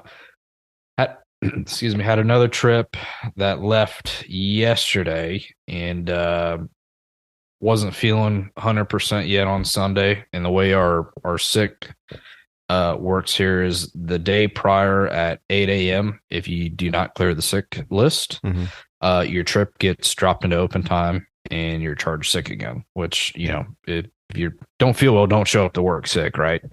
So still wasn't 100%, and ended up had another trip called out sick for, but I am feeling better another couple days, and should be good to go for my Sunday trip. Yeah, thank you for sharing that with us, because it's so important. Now, Roger might disagree with me here, but I think as an airline pilot, considering that we're in these tight, small spaces, flying a trip, if you don't feel up to par, you got the sniffle, oh, it's just allergies. You hear it all the time, and they're flying and they're wheezing and they're coughing, and you're like, oh, just allergies, really? Just stay home. I know we want to complete the mission. We all want to get it done. We all want to get paid. I mean, you're getting paid for sick if you have sick, and don't abuse the sick policy by any means. You don't want to do that, but it's so important in our career field that when you're not feeling good, stay home. Especially when you're dealing with allergies and sinus blockage and sinus infections, because all you're going to do is make it worse. It'll make your recovery time longer, and you'll just feel miserable. And the last thing you want is an ear block when you're commanding an aircraft. I mean, it's one thing if you're like, you got to be somewhere, you got to fly somewhere, and you're gonna medicate yourself, and you're gonna get on the plane, you're gonna make the best of it. But you can't medicate yourself like the passengers. There are so many restrictions on what we can and cannot take by the aeromedical group, the aeromedical board of the FAA. You can't go and take an antihistamine and go fly an airplane. It's prohibited. And so if anything were to happen, you say, well, Tony, who's checking, right? Who's going to know? But if anything were to happen, okay, some airplane gets towed and backed into you, and now the wingtips clip while you were parked at the gate with the parking brake set, and you haven't even started your trip yet, but you were on board the aircraft. Guess what? You're going to go for a drug test, drug and breathalyzer and pee test, blood test, whatever. Why? Because if for any reason they need all that for the lawyers, right? Because I'm sure one party is going to sue the other, or whatever. But they're going to need all that. Well, your pilot was on antihistamines. They were probably groggy and made bad decision making. Whatever. So in the event something happens, number one. Number two, it is prohibited. So you shouldn't be doing it, because if you get caught, it's your own damn fault. So it's good that you were on medication, you decided to stay home, and thank you for sharing that, because I think it's a very important topic to discuss, especially for new aviators that maybe haven't been flying the line very long, and they're like, well, what's a Benadryl going to do, right? Yep. And one more thing to throw out there, Tony, for it, when you call out sick prior to trip, you're not going to get any backlash from a chief pilot or upper management personnel. But when you start calling out sick on the road, on a layover somewhere, let's just say, Oklahoma City or Columbus or whatever, you're at a secondary or third area city, and you call out sick, now the company has to fly a crew member out to pick up the rest of your trip. And sometimes that's not always going to work out with the company. So now you're not only delaying your flight, but you may have delayed your crew members that you've been working for with the trip that may or may not have a commute flight, may have something going on when they get back home. There's just a lot of X, Y, and Z factors. So just if you're sick, just stay home, get well. It's not fun flying an airplane sick, and you got to take care of yourself first. And it helps out your fellow employees. Yeah. Now let's say, and it's a good question to ask for all of you here today. Let's say you're on a trip. You're on a 4-day trip, and on day 2, you're starting to feel under the weather, and you're popping some, vitamins, emergencies, whatever you're going to take, and you wake up the next morning, and your van time's in about 6 hours, and you feel miserable. Okay. And I know from experience that a lot of us are just going to take that hot shower and just kind of muddle through it, and just at least as long to get to base, and then when you're in base, you can go to Chief Pilot's office and go, hey man, I don't feel good, I gotta go home, give me an EO, and I think they call it emergency other or something like that, day off. Emergency off. Yeah. And I've done that before, but I flew that leg, and I told the captain that this was many years ago, and I told the captain, I'm like, man, I don't feel good, and I'm okay to fly it back to base, but when I get to base, I'm going to call out. And sometimes the captain will look at you and go, no, you're calling out sick right now. Let's cancel the flight, whatever we got to do, or fly somebody else in here from base. It'll be delayed 4 hours, but you can't fly. And I can understand that situation. I can also understand the situation. Hey man, that's your leg. I'll just work the radios. Let's just get back so that I can get back to base and these people can get to where they're going. You have to weigh that decision with each individual scenario as it plays out. Now, I know Roger has talked about this before, where in a Part 91 situation, you're not a scheduled flight operation, but you have owners that depend on you to get them from point A to point B because they have very important business meetings to get to, or they've got the craps table in Tahoe that they need to get to. Either way, so sometimes you may not feel 100%, but you're going to go anyway. And I think that's more often the case in a Part 91 scenario, or maybe even a 135 scenario. Roger, what's your experience? Do people actually, are they pretty good about calling out sick when they need to, or do they feel obligated to set a good impression and just kind of muddle through it? Yeah, it's not that I would disagree with anything that you said there. It's just a very different dynamic. Unfortunately, when you're flying in an airline operation where there specifically your staffing model specifically has reserves for situations like this, it's just a very different dynamic.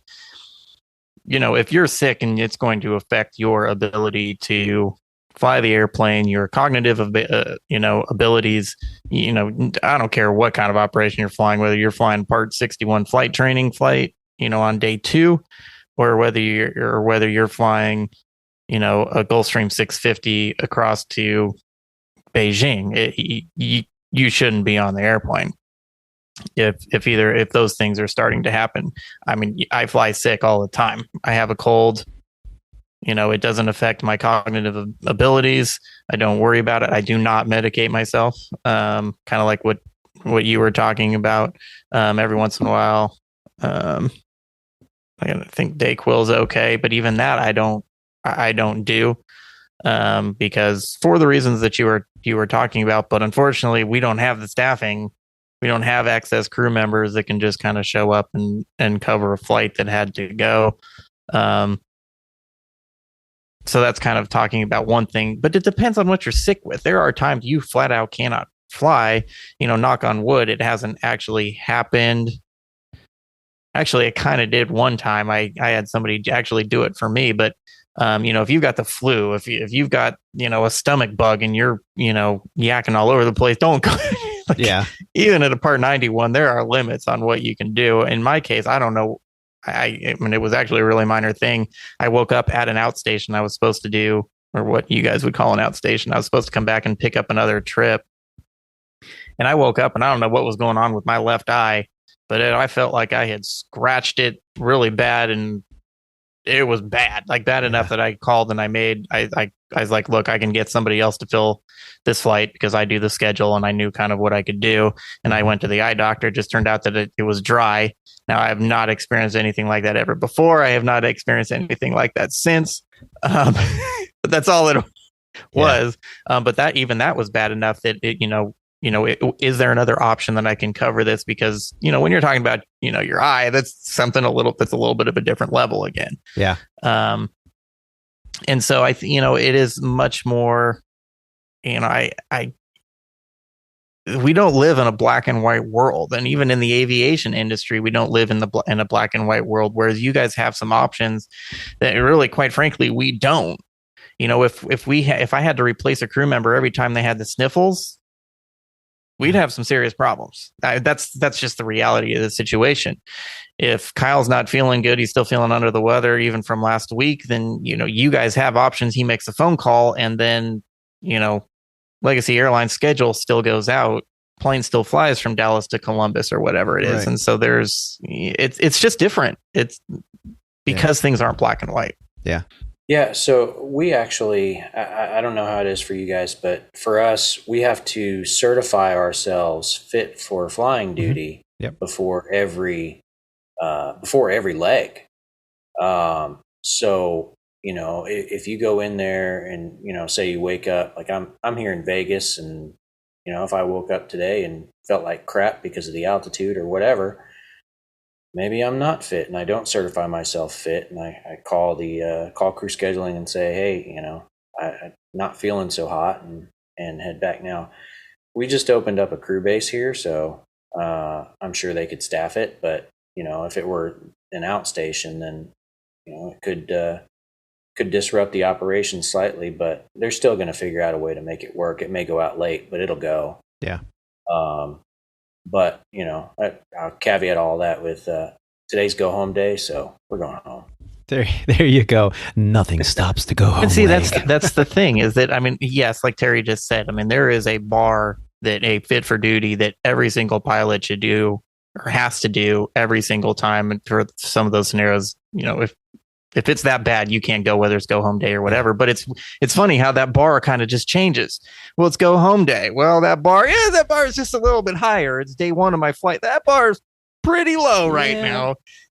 And everybody has to make that determination for themselves. And in reality, that's going to be affected by external factors completely outside of how you are feeling. Right. Yeah. Is My favorite is when day 4. Yeah. Are you in a part 91? Are you in a part 121? And so that bar, everybody has to have that, you do need to be fit for duty. At no point should you ever fly an airplane if you are doubting your ability to be able to get from point A to point B safely. That's it. That discussion doesn't go any farther. And all this other stuff that I think that we're really talking about is everything else that falls in that gray area. Yeah. Yeah, I called out sick at the beginning of this month. I had a trip. So April's the first month I've had a line, and my very first trip on that line, I called out sick. I pulled a muscle in my back at the gym, and I couldn't raise my left arm above shoulder level. So I was concerned that I couldn't, push the throttles up, Yeah. So, call out sick. There's no harm, no foul. I was not in a condition where I felt comfortable getting in the jet, and called out sick, and there was no issue with it. So you just gotta stuff happens. You just gotta assess your fitness for duty. Yeah, the liability runs the world, I think, now in this decade, and so the company wants you to call out sick because the liability of something happening because you were not fit. Granted, they can always turn the blame on you. Well, you signed fit for duty. Why did you do that? But at the end of the day, when they're looking at the safe operation and financially the burden of the liability that is imposed upon your employer, that you are ready to work. That's why we have to sign. It's a FAR 117 rule that you have to sign in fit for duty prior to every leg of the trip, before every flight. So yeah, if you can't do it or you don't feel up to the challenge, then absolutely. Something that a captain told me years ago was, I want you to imagine that you're in the simulator during your recurrent, and there's going to be a V1 cut right at, the engine failure right after V1. And you're flying, and you have to fly the actual airplane with people on board, single engine, with an engine that just blew up on you because it ingested a bird right at V1. In your current condition, can you handle that scenario? Single pilot. And I was like, single pilot? But no, single pilot. Because if you are the one that's sick, you can make an assessment. But what about if your co-pilot or your captain is the one that's sick and they're flying anyway, and now they're hunched over in V1, boom, bang, can you handle it? And I was like, wow, that's a pretty steep order.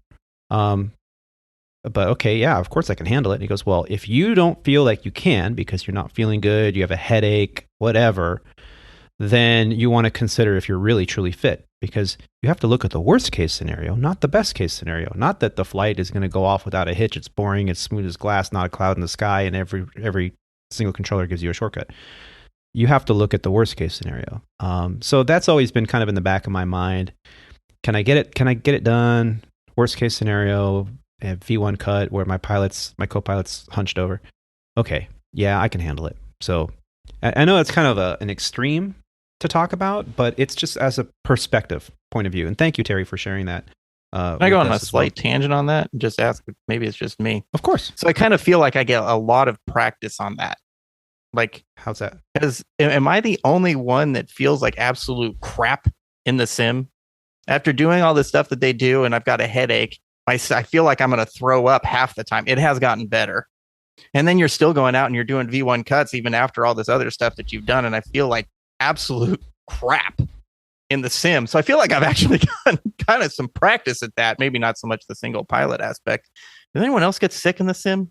Well, yeah. I mean, it plays a toll on your senses because it's using your equilibrium. Of the fake. Yeah.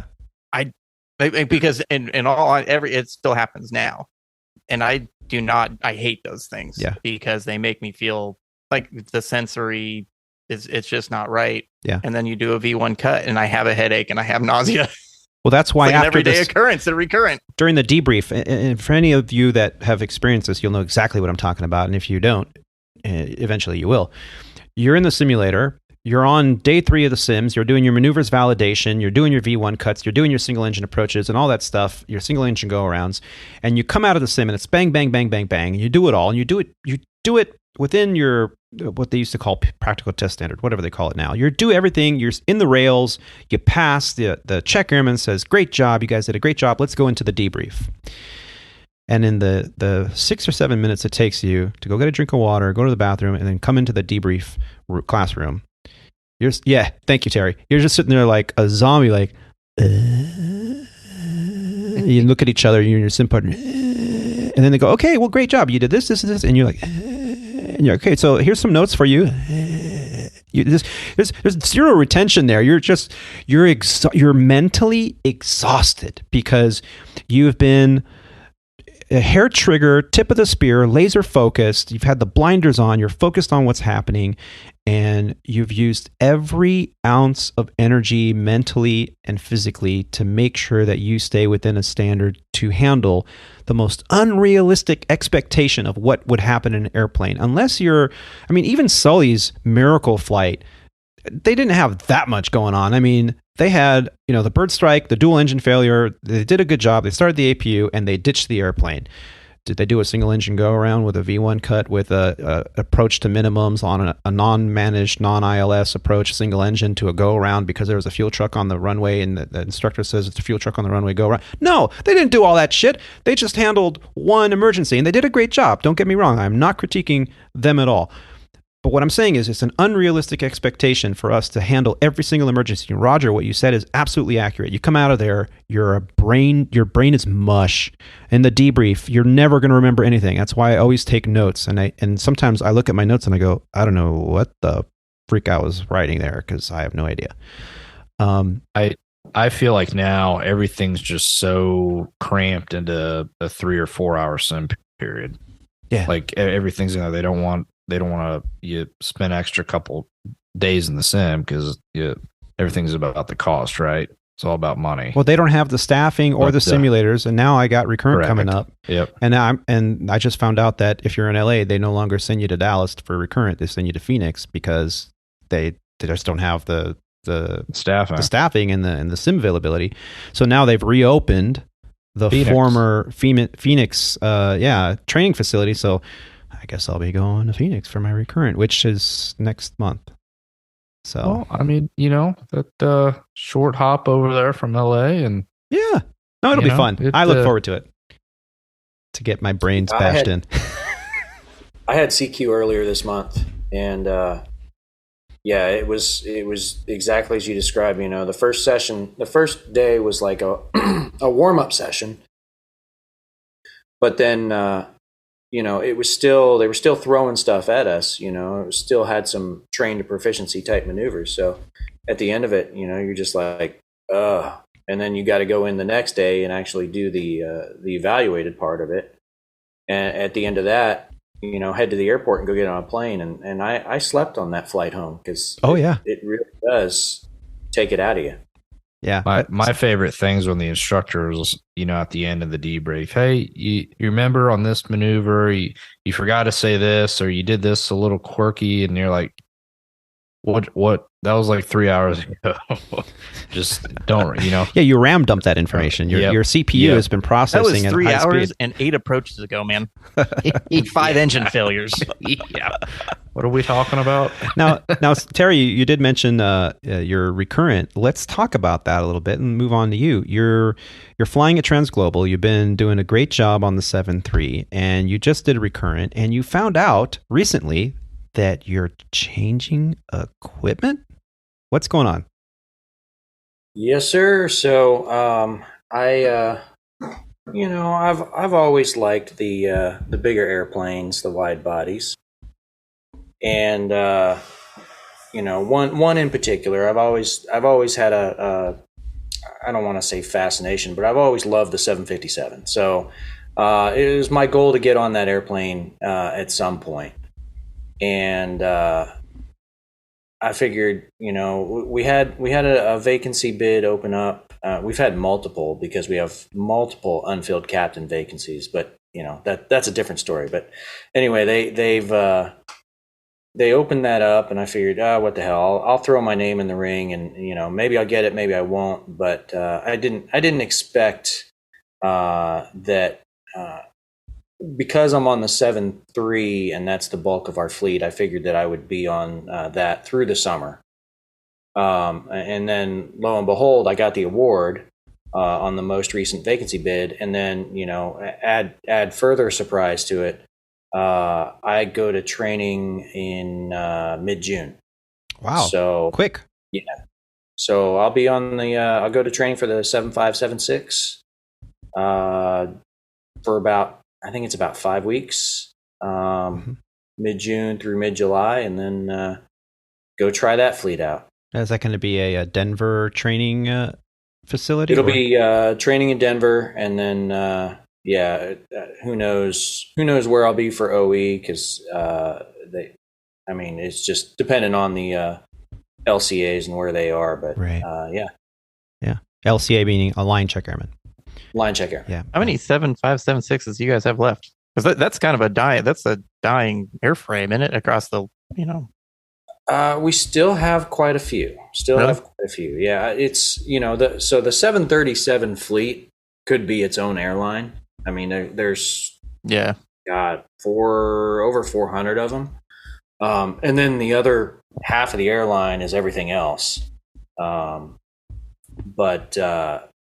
Yeah, there's still quite a few. Yeah, both Delta and United hadn't quite refleeted yet.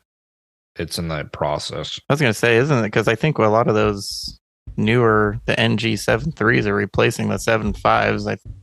I think, admittedly, I do not try to keep up with this very often. And I don't know if does American have any 7.5s or 7.6s left? I believe American parked all of their 7.5, 7.6 fleet during the pandemic. Yeah. That's kind of what I thought, because I haven't seen any of those. They parked 7.5, 7.6, 330 in the 190s. The Neo and the XLRs are supposed to replace the 7.5. I don't think it will, as a performance standpoint. I don't think it will do what the 7.5. Well, it's hard to do what the 7.5 does from a performance standpoint. Exactly. And the 7.6 is the 7.8's a 7.6 replacement. And then Delta, I think they have some 7.5s left, I think.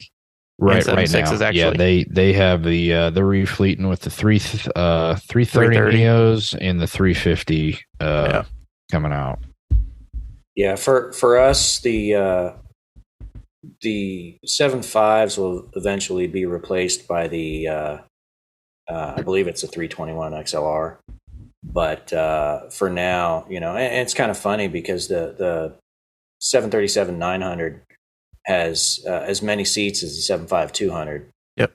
So, like last night I was in a Max 9 and, flying 5-hour legs, coast to coast, transcons, whatever. I've done a lot of that. In fact, this whole trip, it's been one leg every day, but it's been, back and forth across the country every day. So, yeah. But yeah, the 7.5, 7.6, I'm looking forward to it. I think it's going to be fun. And,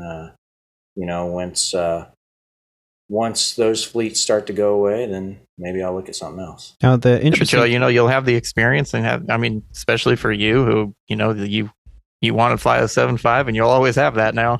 Yeah. Because I don't think a lot of people will. I mean, in the next 10 years, I don't think any of those will be left flying, at least airline. I'm sure they'll be around for cargo. Yeah, and that was my goal. I wanted to get on it before they went away. Yeah. Well, congratulations. Yeah, that's congrats. An amazing thing. Now, I was looking at the Airline Pilots Central.com website, and I was looking for Transglobal. I didn't find it, but I found a similar company. And in that similar company, they've got some pretty impressive aircraft order numbers. Just briefly, 45 Airbus 350-900 aircraft are on order. Deliveries start in the year 2027. The current orders are over 500 new narrow-body aircraft. They received 40 in 2022. 138 will be received in 2023, and 350 in 2024. 350 new airplanes at this sister company of Transglobal. 50 Airbus A321 XLRs, they're on order. Deliveries start in 2024. 70 Airbus 321 Neos, aircraft orders have already started. Deliveries started in 2023. 33 Boeing 737 MAX 9s, 50 Boeing 737 MAX 8s, and 150 737 MAX 10s are on order. And those all have already started. And then the exciting part, what I'm really looking forward to, and we've covered this on the show, 15 aircraft are on order, plus 35 options, and they're going to start in the year 2029. If you don't know what a boom aircraft is, look it up. And this was shocking. I saw this, and I just don't see how it's sustainable, but maybe it will be. 100 ES-19 electric aircraft are on order to take flight in the year 2026? Have you heard, did the company give you any kind of information on this electric airplanes? The only thing I know about that is that as an investment that the company made, and I think the hope is like local short hops, like maybe air taxi type stuff from New York City to the airports or something like that. That's what I thought it was about, but it could be something else. I don't know. Now, could it be possible? Because I understand one of the companies, this electric aircraft company, was saying it's a single pilot operation, and it's like you said, almost like an air taxi or Uber by air, electric short hops. Is it possible that they're trying to get rid of or improve upon the regional feed, so that as that sector of the industry kind of collapses on itself because of a lack of ability of hiring and retaining pilots, that they'll replace this with these short hop single engine stuff? Is that possible?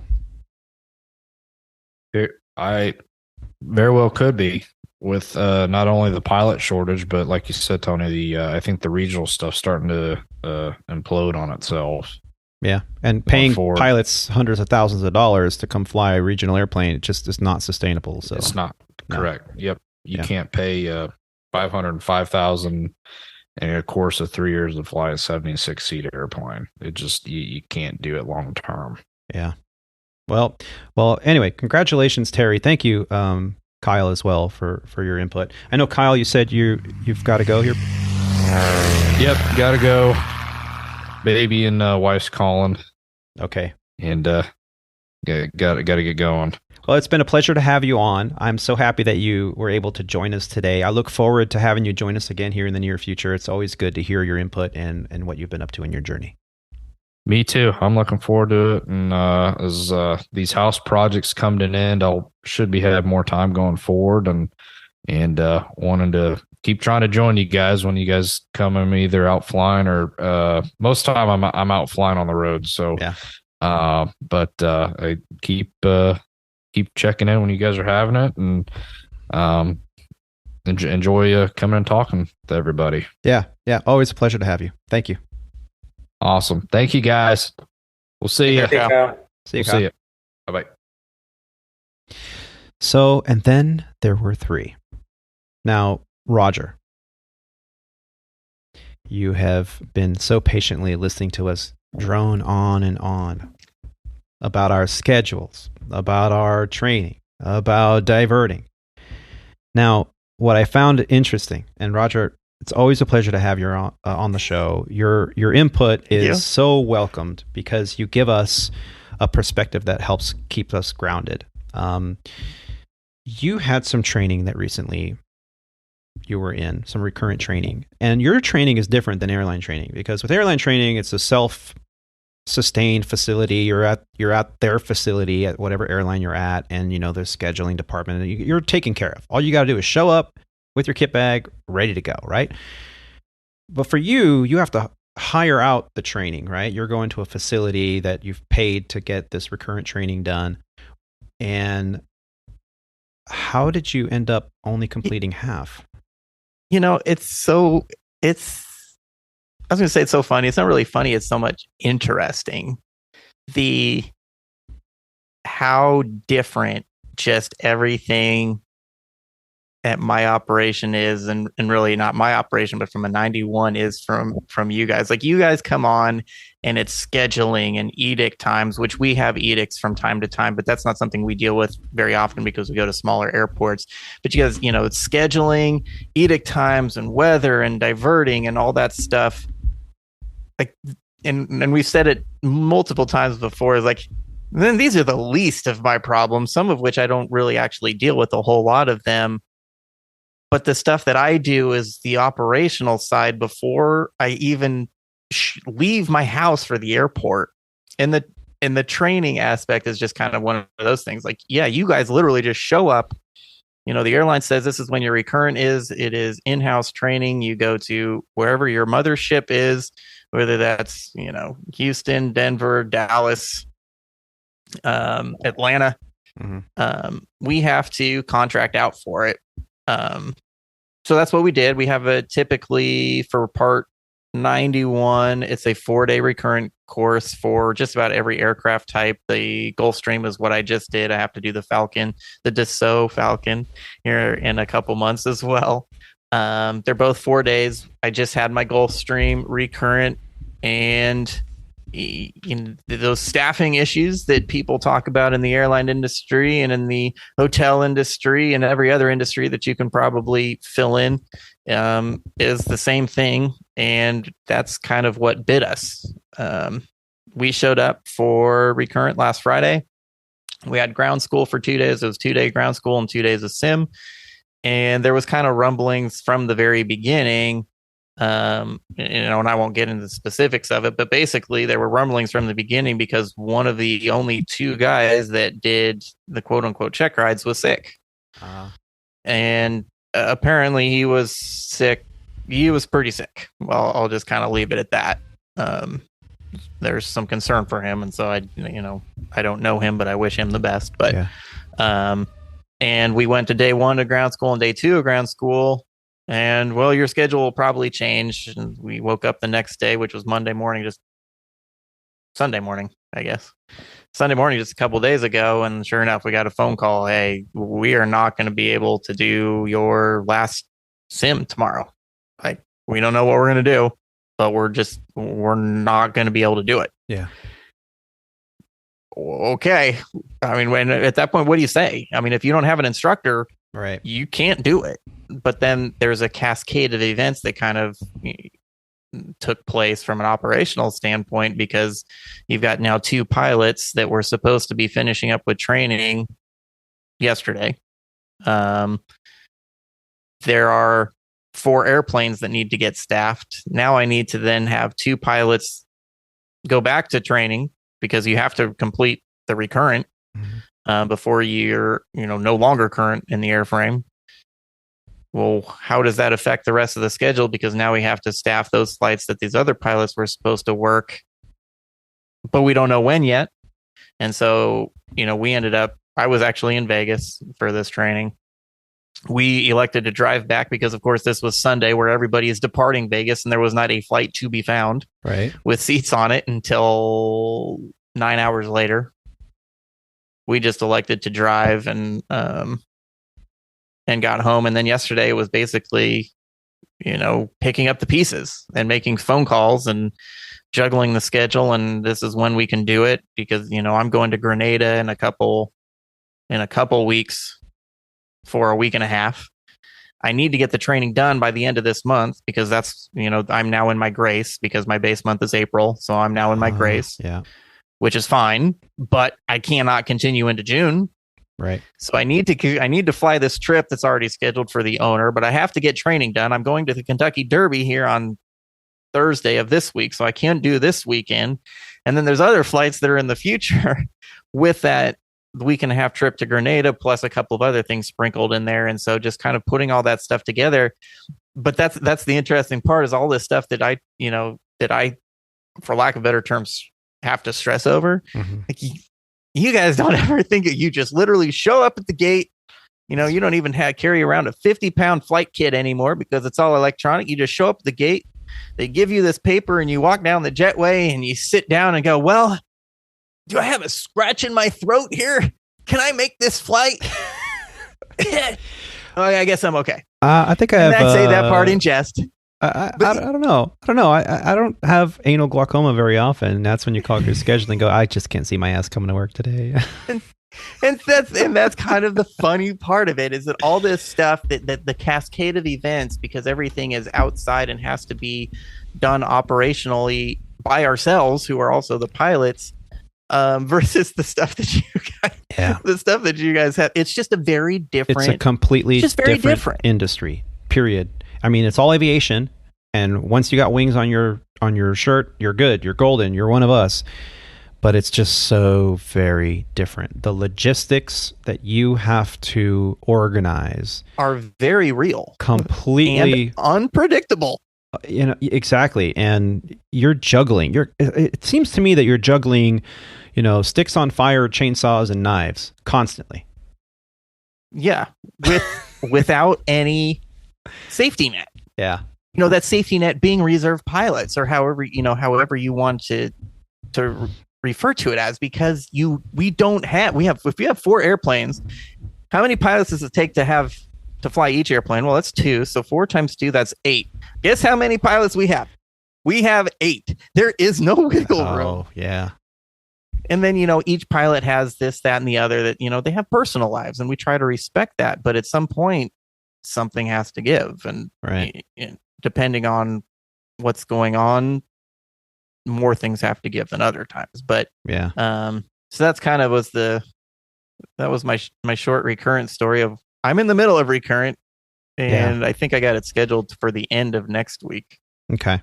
Well, thank you for sharing that with us, because it does put us, in at least with some kind of perspective of what's going on there. I've known you now. We've started our careers at the same time. I've known you forever, and I've always appreciated the path you've taken, and it's a path less traveled. And there's a reason for that, because most people don't want to put up with that. And granted, you're doing it because you have a passion for the logistics side of it, the responsibility of it, the leadership that you have. It's ingrained in you. And, the pay is not bad either. Let's not mince words here. The pay is not bad. You're getting paid handsomely to handle all this and have your phone ring and have to deal with the logistics side of it. And some people will say, yeah, that's not for me. And other people like yourself would thrive. I think I'd be a good fit in the industry. I mean, I've held positions of leadership. You would be many times for the reasons that you were just talking about. But I'd be lying if I didn't. Even I will admit, okay, and I can't believe I'm actually do this on the record here, but I would be lying if I didn't sit here and think about what it would be like to fly at an airline and not have to deal with some of these headaches. And yes, while I am paid fairly well, from an honest to God standpoint, when you guys when anybody makes left seat at a legacy airline, whether it's any of those big 3 and even Southwest and JetBlue, will make more than me because the benefits and the retirement especially, and you just need to show up. Now at the same time, the flying that I do it's more fun. Oh yeah. I go frequently. I'm going to Grenada. Right. I mean, Terry's kind of, getting as close as to what I do. But he still flies one leg on day 1, one leg on day 2, one leg on day 3. I fly one leg on day 1, and then I sit in Grenada for days 2 through 9. And then the last day coming back is actually going to be a pain in the ass. Getting a lot of trouble. A lot of stops, but I don't do anything in Grenada. I'm going to Europe in a month and a half or so. Well, you're on the phone. There's some flying within there. But again, where I go to Vienna for, 5 days. Yeah. It's a trade-off, right? And it's hard to kind of it's impossible because I haven't actually done it to actually make that leap, but they're just different operations. And like I said, just same thing with Alex, everybody has to do their personal, decide what they want to do from a personal standpoint and what works best for them. Yes, I kind of handle it well, I guess. And just like you probably would, but that still weighs on you over the course of time, constantly having to adjust and constantly having those knives and flaming swords, in the air. Sometimes it hurts. Yeah. So. Yeah. Yeah. The type of flying that I did in the Army, flying the Citation, was very much like a corporate style operation. We were going to random little airports all over the place. I guess we were probably more closer to a 135 charter on demand type thing, but same style of flying. We did all of our own coordination. We did all of our own flight plans. We did all of that stuff. I had, as I was getting out of the Army, I had some friends who fly for those types of operations, who, said, hey, come on out, meet the team. Maybe you might be a good fit out here. And you wouldn't have to move, and, we can, see your experience. You probably be a good fit for the team. And, for me personally, it's a personal decision, right? For me personally, after 24 years of being in leadership roles and doing that type of coordination and doing all that work, I'm like, you know what? I don't want to say it's easy street, but it's simpler. Like you said, Roger, I show up to the airplane, I got everything on my iPad, and I go. You've given up the headaches and you just show up to the airplane. And because it does, kind of like what you were just saying, I think for you, it does weigh on you over the course of time. That's the only way I can put it. Yeah. Yeah, absolutely. Get in while you can, Roger. I want to fly with you. Now I just kind of think it's too late. I want to fly with you. Come on. I was just thinking, so I don't know. This is what I took away from what Terry said, 10 minutes ago, is like something about some unfilled captain vacancies. If you, Terry, I will open this up to either one of you at your respective airlines. If you guys can figure out if there is an unfilled captain vacancy at your airline, I will sit on reserve. As a captain? Yeah, as a captain. So with the captain pay. You want to be street captain? At a legacy airline, yes. At a legacy airline. If either one of you at your airlines can figure that out, okay, I will be there. You're just being now. I am not going to sit here and hold my breath. You're being ridiculous. I'm just saying. You could go to one of these wholly owned legacies and make $500,000 your first. I mean, I know it's a little bit of a pay cut for you, but you could do it. Again, a pay cut to be at the bottom of the seniority. If I'm going to be at the bottom of the seniority list, I'm going to do it at a legacy airline, big three. Okay, well, Delta, it could American, happen. United. It could happen. Either one. And if CEO of said companies, I will fully entertain any offer as a direct entry captain. You heard it here, first, folks. Roger will allow a direct entry captain spot at a mainline legacy carrier. Okay, but where I'm at in my life right now, that's what it's going to take to make the jump. Yeah, it's got to be big. It's got to be big. Yeah, no, I think where you're at, Roger, in all honesty, you're in a good spot. You are really fantastic at what you do.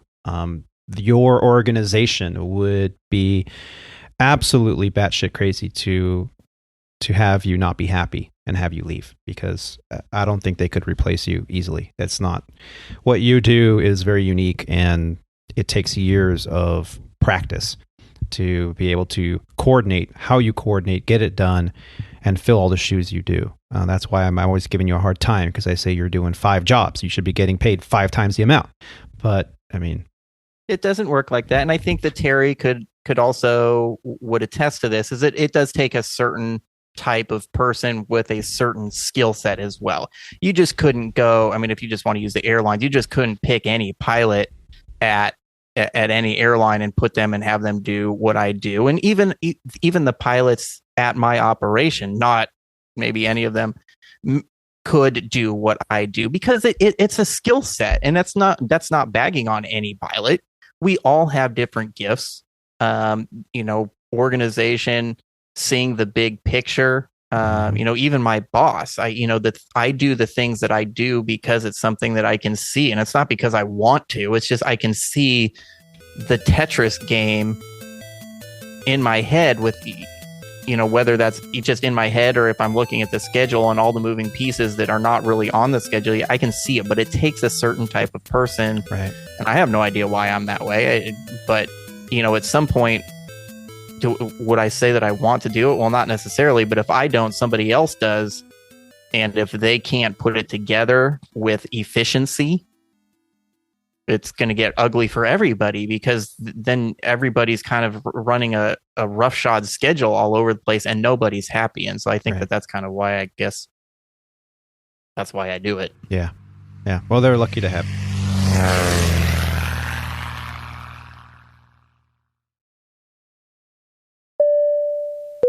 How close were you, Terry? I mean, just from that unfilled captain position, like, are you close to the 7.5 captain? And they only asked that because apparently there was some ridiculously junior Delta guy. This is from another one of my friends over there that got a 7.5 Delta guys slot. are getting captain at 6 months. For us, we've got a contractual limitation. We can't take captain until 1 year. But we've got a lot of people who are bidding captain at 1 year. We have over 600 unfilled captain vacancies. Wow. Because people are not, they don't want to leave the seniority of the FO for the crappy. They don't want to upgrade work, because the reserve rules suck. Yeah. I guess that this guy, I know a guy at Delta that I play tennis with from time to time. He's probably coming up on a year. He said a 2-year, he was like 20. I want to say he was 26 years old in his second year. Got a 7.5, 7.6 position. He showed me the kid's picture. I'm not sure he had finished puberty yet. I was like, people are going to be getting on that plane and turning around. Yep. No, I know. And you see them. You look at their uniforms and you're like, wait a minute, that's a Delta uniform. The guy's like 20 something years old. How? But he's in the left seat of your 7.6. I'm applauding them because they're going to have a great career. Oh yeah. Go ahead, Johnny. Yeah. So before you go, I know you got a van also here pretty soon. What I wanted to share with everyone was some news that has been making headlines since yesterday. The folks over at American Airlines, the pilot group, was picketing yesterday all over the country at every base. Pilots were picketing over a strike vote that was passed. It was passed. Now, what does that mean? That just means the union took a vote. The pilots had 30 days to vote, and they voted, do you think we should strike? And the reason they want to strike is because we've been flying with the expired contract. We've talked about it here on the show for Legacy Airlines. And there's a bunch of airlines out there are dealing with contract negotiations. I know Delta, they finally signed something, but Southwest, Alaska, American, United, everyone had some kind of, even FedEx had some kind of contract negotiations going on. Well, those good folks over at American, they voted. And we were thinking, let's see how many people actually vote. Because pilots, sometimes they just kind of look out for themselves and, they won't participate. Well, 96% of the entire pilot group, that's over 15,000 pilots, voted. And they voted in this question, should we strike or not? Of those that voted, 99% voted yes, we should strike. Now, that doesn't mean we're going to strike tomorrow. Don't worry, folks. If you're not in the industry and you don't understand how it works, your flights they're still there. They're going to go out on time or as best they can. The pilots aren't going to walk off the job. They can't legally. Okay. But they can go out and picket. And I found a news report that explains it nicely. I'll just play a little audio from that and then we'll continue on. This is from ABC6 about the Philadelphia International Airport, the hub for American Airlines and the pilot strike. American Airlines pilots are making a statement as they are now arguing for a new contract. Hundreds of them picketed across the country, including dozens right here at Philadelphia International Airport today. This in support of this potential strike. Action News' Walter Perez live for us now at Philadelphia International Airport with the demands and also reaction from American Airlines. Walter. That's right, Sherry. Federal law prohibits airline pilots from simply walking off the job, but today they did what they felt they could do to express their frustration over the lack of an agreement on a new contract. What you see here is not a strike, but rather a message to their employer. These off-duty American Airlines pilots say that if their work conditions do not improve, they will eventually walk off the job. We had 96% voting. With 99.15% said yes to a strike authorization vote. So that starts the process of a strike if necessary when we're legally allowed to. Captain Stephen Pacheco is an American Airlines pilot and a representative of the Allied Pilots Association.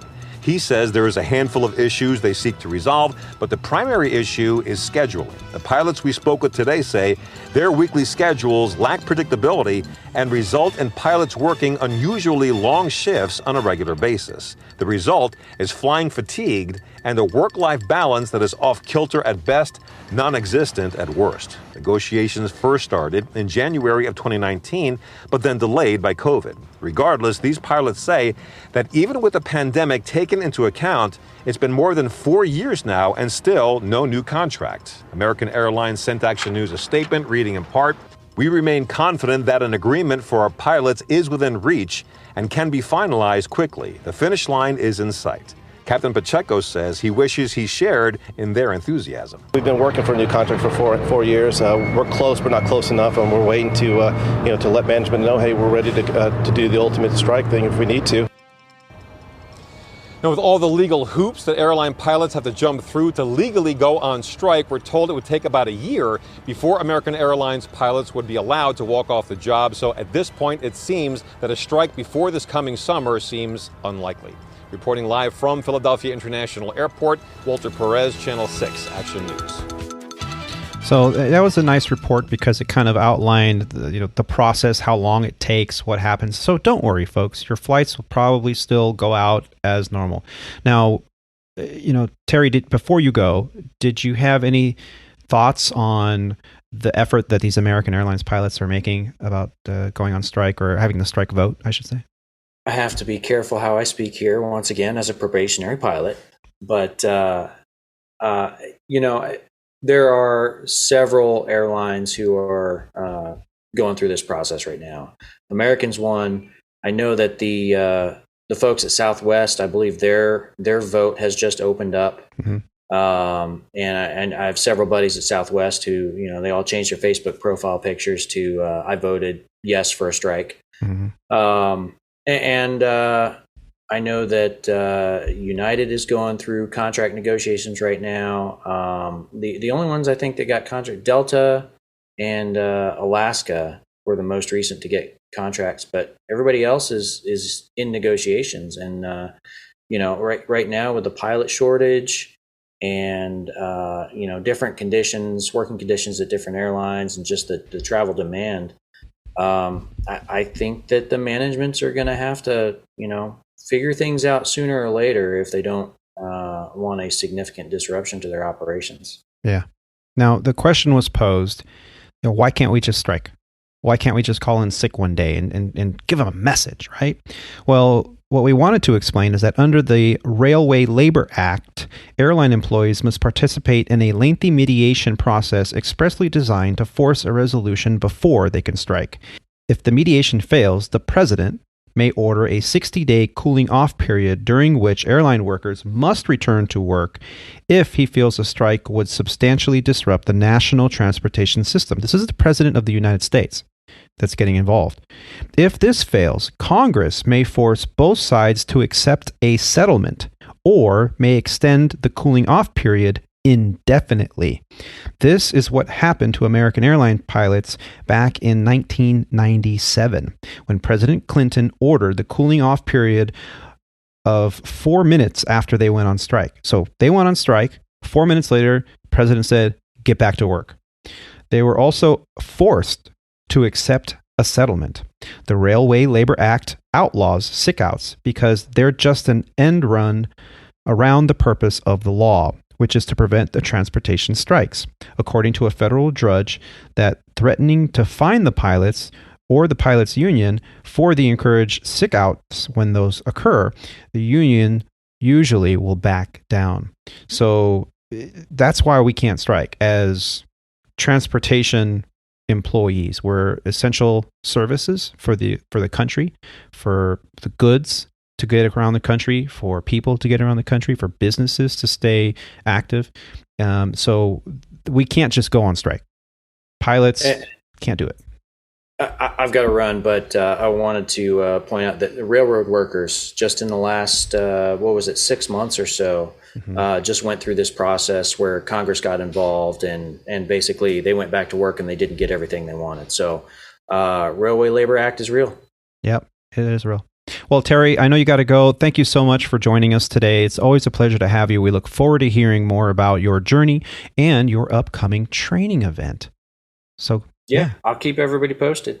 Yeah. Thanks, guys. Thanks again. Have a good trip. All right. We'll see you. Bye. Then there were two.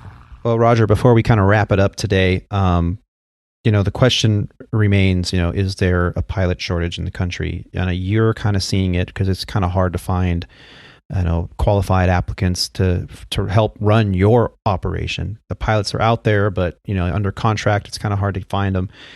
In the airline industry, it's the same. That's why we're seeing $500,000+ that PSA has been one of the wholly owns for, I believe it's American Airlines, the PSA, Piedmont, and Envoy. And they've been advertising, hey, come work for us and get all these bonuses. $505,000, as Kyle mentioned, $505,000 over the first 3 years. Well, why? Because they're trying to steal pilots from other regional airlines or corporate airlines or private corporate jet flying. To go, hey, you can look how much you get paid if you come over to us, right? So they're trying to steal qualified applicants from other aspects of our revenues, right? This is not targeted for some Cessna pilot to go, hey, I think I want to go work for them. I mean, it does help to get them over there. But do they have enough airplanes? If there's a mass influx tomorrow, they do. As a matter of fact, an article from Simply Flying, I'll put a link in the show notes, the America's airline regional network is still suffering from a supply and demand imbalance. And the truth is, the shortage of pilots from the pandemic cutbacks and the retirements forced that several U.S. carriers would ground their smaller regional fleets last year. And even among the rebounds, summer passenger demand is really high. So American Airlines has been suffering from the supply and demand imbalance, is what they're calling it, which saw the carrier ground approximately 150 regional jets in the second quarter of last year. These regional jets were smaller regional jets between 50 and 76-seater planes belonging to American Airlines' regional network, the American Eagle, which consists of 6 regional carriers like Envoy Air, Piedmont Airlines, PSA, Air Wisconsin, Republic Airways, and SkyWest Airlines. The optimistic outlook was that the grounding would have worn off by this year, and most of the jets would be flying again. But nearly 5 months into this year, and it's safe to assume that this optimistic outlook has yet to fully occur, as approximately 121 aircraft across the 6 regional carriers are still grounded. Looking at the bright side of the 3 main wholly owned airline subsidiaries like Envoy, Piedmont, and PSA, an estimated 55 aircraft are still being stored among them. So why not just get them in the air? Well, they don't have the staffing, aka they're offering exorbitant bonus amounts to get them back so they can get those airplanes back in the air. And that's why over at the legacy carriers like United, American, and Delta, they're starting to see city pairings in their schedules that were traditionally smaller airports that were being serviced by regional jets. And we've talked about that here on the show, that in the recent months, I have flown into places like Sacramento, Bakersfield, Santa Barbara. These are all airports that traditionally were serviced by regional airlines. And now we're picking up the slack where we can by flying a narrow body into these airports. So how is this going to affect the future? We don't know. But if you're in a position to get your training done and get out there and get a job with a regional airline and pay off those student loans with that money, don't go out and buy a big, a Ferrari or anything, or a Breitling watch that's 10 grand to wear on your wrist so somebody can go, oh, I like that, give it to me. Instead, pay off those student loans and get out there while you can, because this industry, I don't think will sustain itself under its current structure. I think that there is a pilot shortage, but you're only really seeing it at the lower tiers.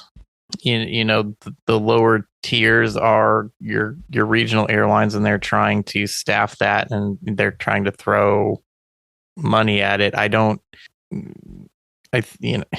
Really what this stems down to is the amount of money and the increase in the cost to get your pilot certificate, coupled with the fact that it would like if you were if new hire FOs at a regional airline were paid the same of what you and I made, even just 15 years ago, they couldn't live.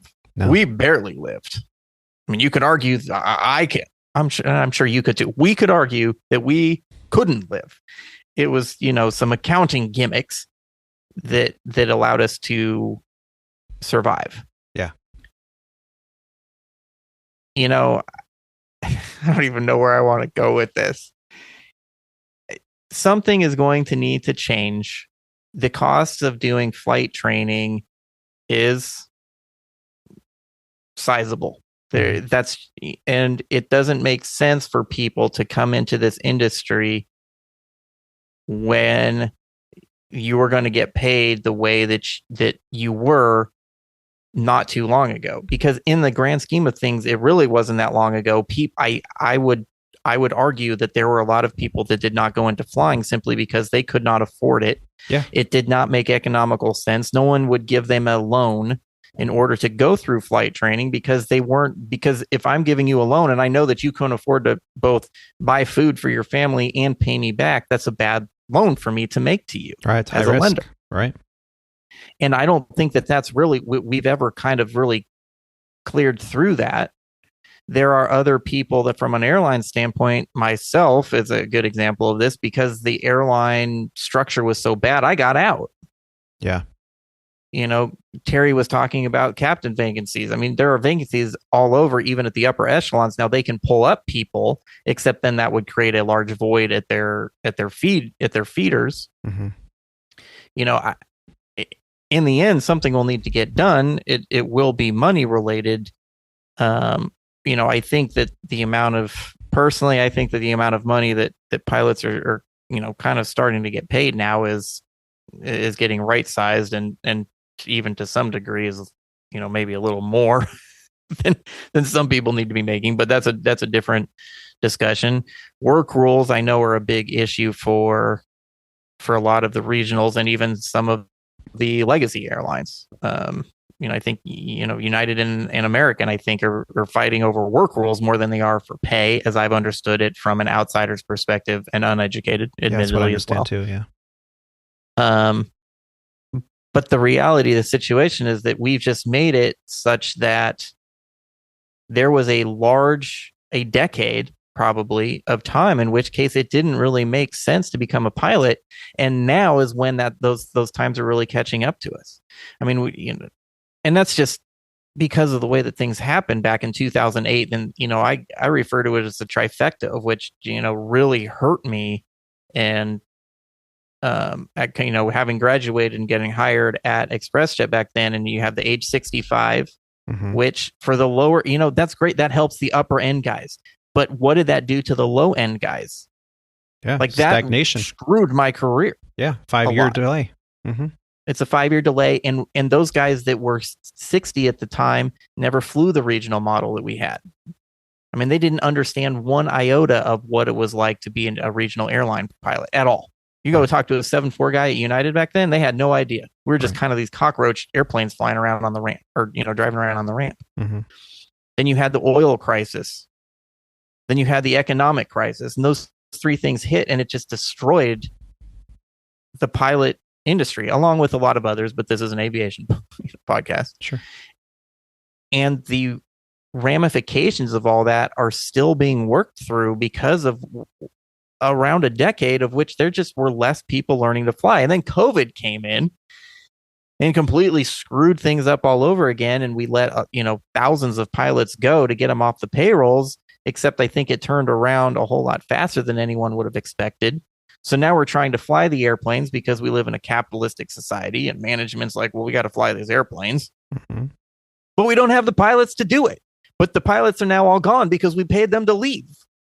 Yeah. And we don't have anyone to backfill because of things that happened 10 years ago or 15 years ago.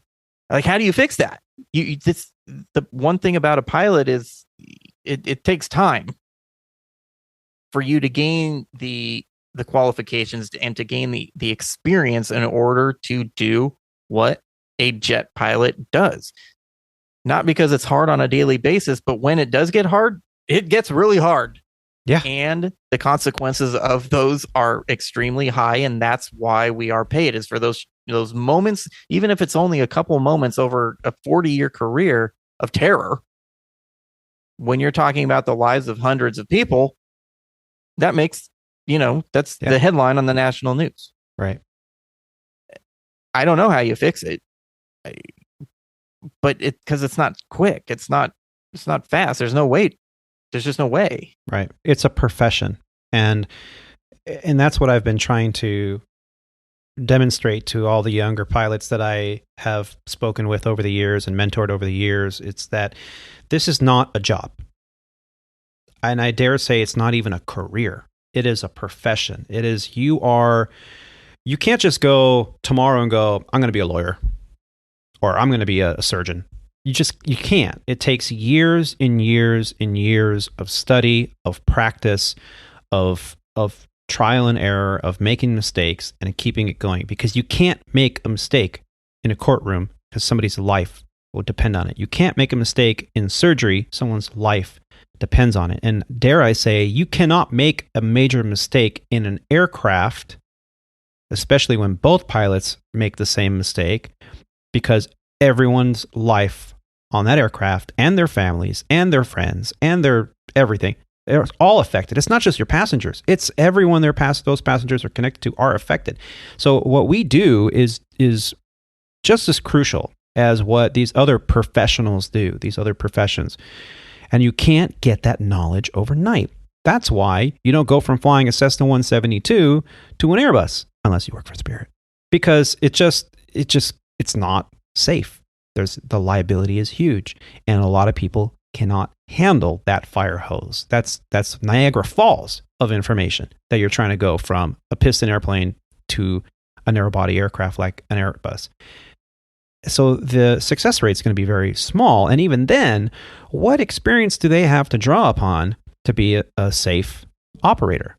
So yes, Roger, thank you so much for explaining your views on that, because you're spot on. This is a systemic issue that started over a decade ago, and we are now seeing the ramifications of not being proactive about it sooner.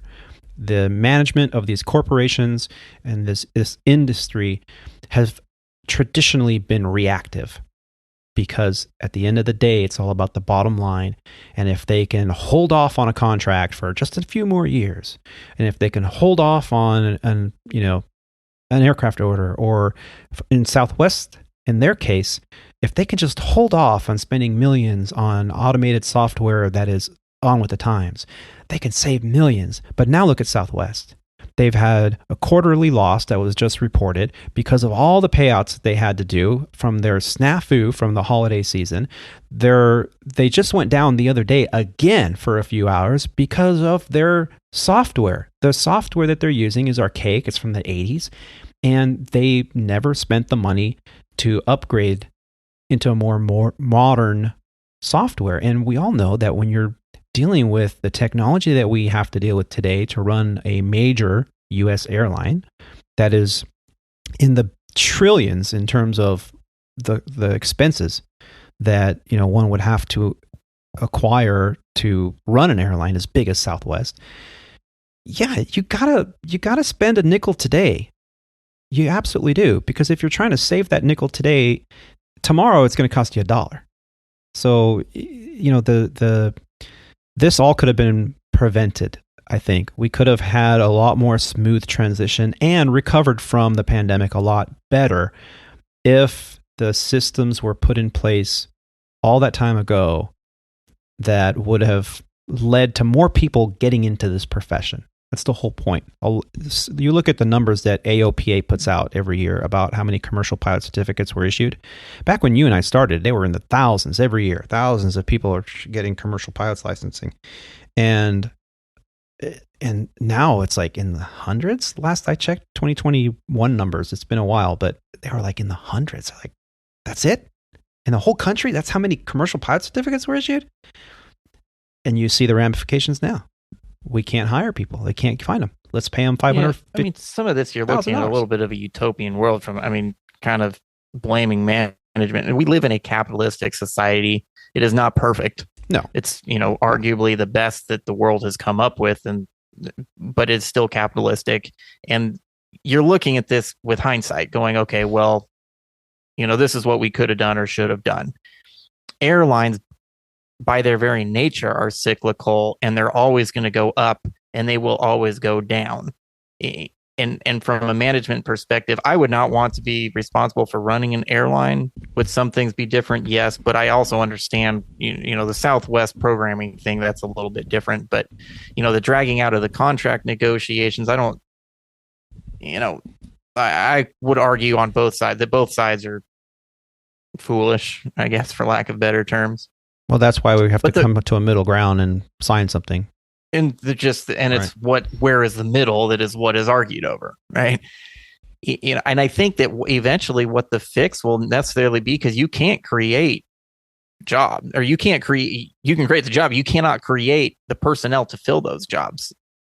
And you're going to need to cut things back. I mean, the predictions on how many pilots the world over the next 10 to 15 to 20 years is going to need, you're not going to find those people. Right. I don't think. Maybe you raise ticket prices. Supply and demand. If you take people out, flyers out of the equation, you need less airplanes. If you need less airplanes, you need less pilots. The airline itself, from a management perspective, you're making the same amount of money because you're charging more for the ticket prices because of supply and demand. And in this case, kind of adding a third thing is your personnel issues. Is that what's going to happen? I mean, to some degree, maybe. I mean, we've got all these aircraft orders the world over, but who's going to fly them? I'm sure that, UPS and FedEx are probably spending billions of dollars on, getting planes down to single pilot or no pilot airplanes with the technology that we have. That's another argument that will creep into things in the next decade, I think. I don't think we'll ever have a pilotless passenger airline. But I'm sure the cargo guys will do it. And then you need less pilots because we're flying with robots or with guys on the ground, one guy on the ground. Yeah. But who knows what our economy will be in 50 to 100 years, because I think it's going to take that long. Honestly, I don't think the technology, it's not there now, and I don't think it'll be there in this decade for pilotless or autonomous for travel. No, for autonomous and pilotless, no. But you can cut it down by half. Well, that's the rumor right now. I do believe that you can get the one pilot, and that's really only on the cargo side. I think definitely in the one decade. I don't know where that goes, but over the course of time, The only way I who see knows? one pilot is if we have autonomous flying and there's a safety pilot on board that could fly the plane if the system went down. Because, man, I tell you, there's a 2-pilot operation for a reason. I can't tell you how tired we were the other day after that long day and then flying from Abilene, Texas to Dallas, Texas. I mean, it was a pretty quick flight. It was like 20 minutes long. But we were both looking at each other and double checking everything because we were tired at the end of that day. We were tired. I mean, we weren't to the point where we were fatigued and unsafe. We're close. But I mean, it was a really long day. It was a lot that we had to deal with, a lot we had to communicate. And by the time we got into Dallas and then, to not have a hotel ready for us to go, we had to do all this work ourselves and book our own, basically, or try to. How can a single pilot? I mean, that's a disaster. No, that would be an autonomous thing. You cannot have any, whether it's cargo or passengers flying just with one guy. You're basically having a guy that's monitoring, like you said, that in case something happened that they could fly it. But you are assuming at that point that it's an autonomous thing. Yeah. And that is not something that's within the next decade or even 2, especially when you're talking about passengers. But over the course of time, that's how you need less people, I guess. But how do you solve the problem today? You don't. You have to solve the problem today so that they can raise ticket prices because, in my opinion, we have train systems, we have bus systems. They may not be the most glorious things in the world, but back in the day, back in the 30s and 40s, that's how you got around this country. You bought a ticket and you went. I think that's where if you look especially at because I've made this argument before, the Allegiants, the Spirits, and the Frontiers, the ultra low cost carriers. Those are the ones that I think are in peril because they were able to kind of draw from the regional airline networks from a pay standpoint, and it kind of created the intermediate stepping stone to a major carrier. Right. Where now the regionals they're sucking that pool dry because there's now not really any reason from a pay standpoint to go to a Spirit Airlines because you can make as much, if not more, at a regional and create just a direct path to one of the major carriers. And those are also the airlines that are offering the dirt cheap ticket prices for a different segment of the population. And this kind of gets into, an income disparity problem. But reality still remains that if I want to get that Airbus 320 up into the air, it costs a whole lot of money. And so if you all of a sudden start raising those ticket prices, their business model, maybe collapses. And I'm just shooting from the hip here. So this is not a prediction in any way, but those airlines from a staffing model, okay, now if those ticket prices then isolate that demographic that hasn't been able to fly until about 10 or 15 years ago when we came up with the ultra low cost carrier. Yeah. Those kind of fall apart. Now we've got a lot of quote unquote extra pilots that are out there to then come back and backfill into kind of what the original airline model from 50 years ago looked like, where you've only got a whole lot less carriers going on and all the pilots that are out there have a job flying for those few carriers with higher ticket prices. But along with that goes less people worldwide are able to fly because because it costs so much to get an airplane into the air, whether that's fuel or whether that's flight attendants, pilots. Yeah. But profit margins are so slim right now, and they have been for decades, so slim for the airlines because it's really, it's a term you hear all the time. It's a race to the bottom. You get the ultra low cost carriers are nothing new, in my opinion. I mean, Southwest started the whole game being hey, we're going to fly domestically and you're going to buy a ticket for whatever it was back in the day. Remember, $29.99. Southwest would have every year. They would have like sales, and you could buy these tickets, like middle seats in the last row. But they were still, $29.99. Or Southwest was all open seating. But once they got to a certain, the seats filled, the prices would go up as the seats on the airplane got less and less. And then JetBlue came in that model, and then we've seen smaller outfits come and go over the years. We had TED, which is the end of United. They came and went as their low cost carrier. We had Skybus. They came and went in a flash. So many of these places tried to make it work, and it wasn't until Frontier and Spirit came along that the ultra low cost carrier model actually took place. And Southwest was no longer. They're still a low cost carrier, but they were no longer the ultra low cost carrier. They were now because they were offering, bags fly free, and they're offering more premium services and destinations and international destinations. So Southwest started to move up to more of the major airline. And so Spirit and Frontier have now taken and Allegiant, I think, as well, have taken the title of ultra low cost carrier.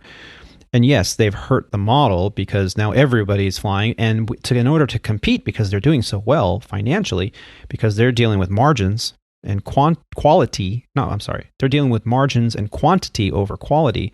So every other legacy carrier has had to lower their ticket prices and lower their costs, and their margins have gotten thinner and thinner and thinner. And so go, okay, well, how can we get those margins back up? Well, okay, we're going to make them pay for bags, and we're going to, pay our employees less, or we'll change this station because this station has all topped out employees. So instead of leaving it, we're going to change it to an Eagle station, and so that bring in the regional ground personnel, so get rid of all the mainline ground personnel. Well, that's going to bring because there'll be a bunch of new hires. That'll bring payroll down. Okay, so there goes your margin. And then they go, oh, you know what? Instead of keeping a regional station doing below wing services, let's contract out to a contracted below wing service company, and that way we don't have to pay for insurance and 401k and medical and travel benefits. And so we'll pay them to do the services for us. And a lot of stations have been doing that, and it's been this race to the bottom to be as economical as possible, to compete with this ultra low cost carrier. And we are no longer like the Pan Ams of the world. We're no longer the TWAs or the Eastern Airlines of the world. We have all done this race to get to the meat and potatoes, which is we need to fill every single seat on every single flight every single day. But you see, I think where that starts, but again, it's going to take time. But where this falls apart, I think, for those ultra low cost carriers is the people that are working at those airlines.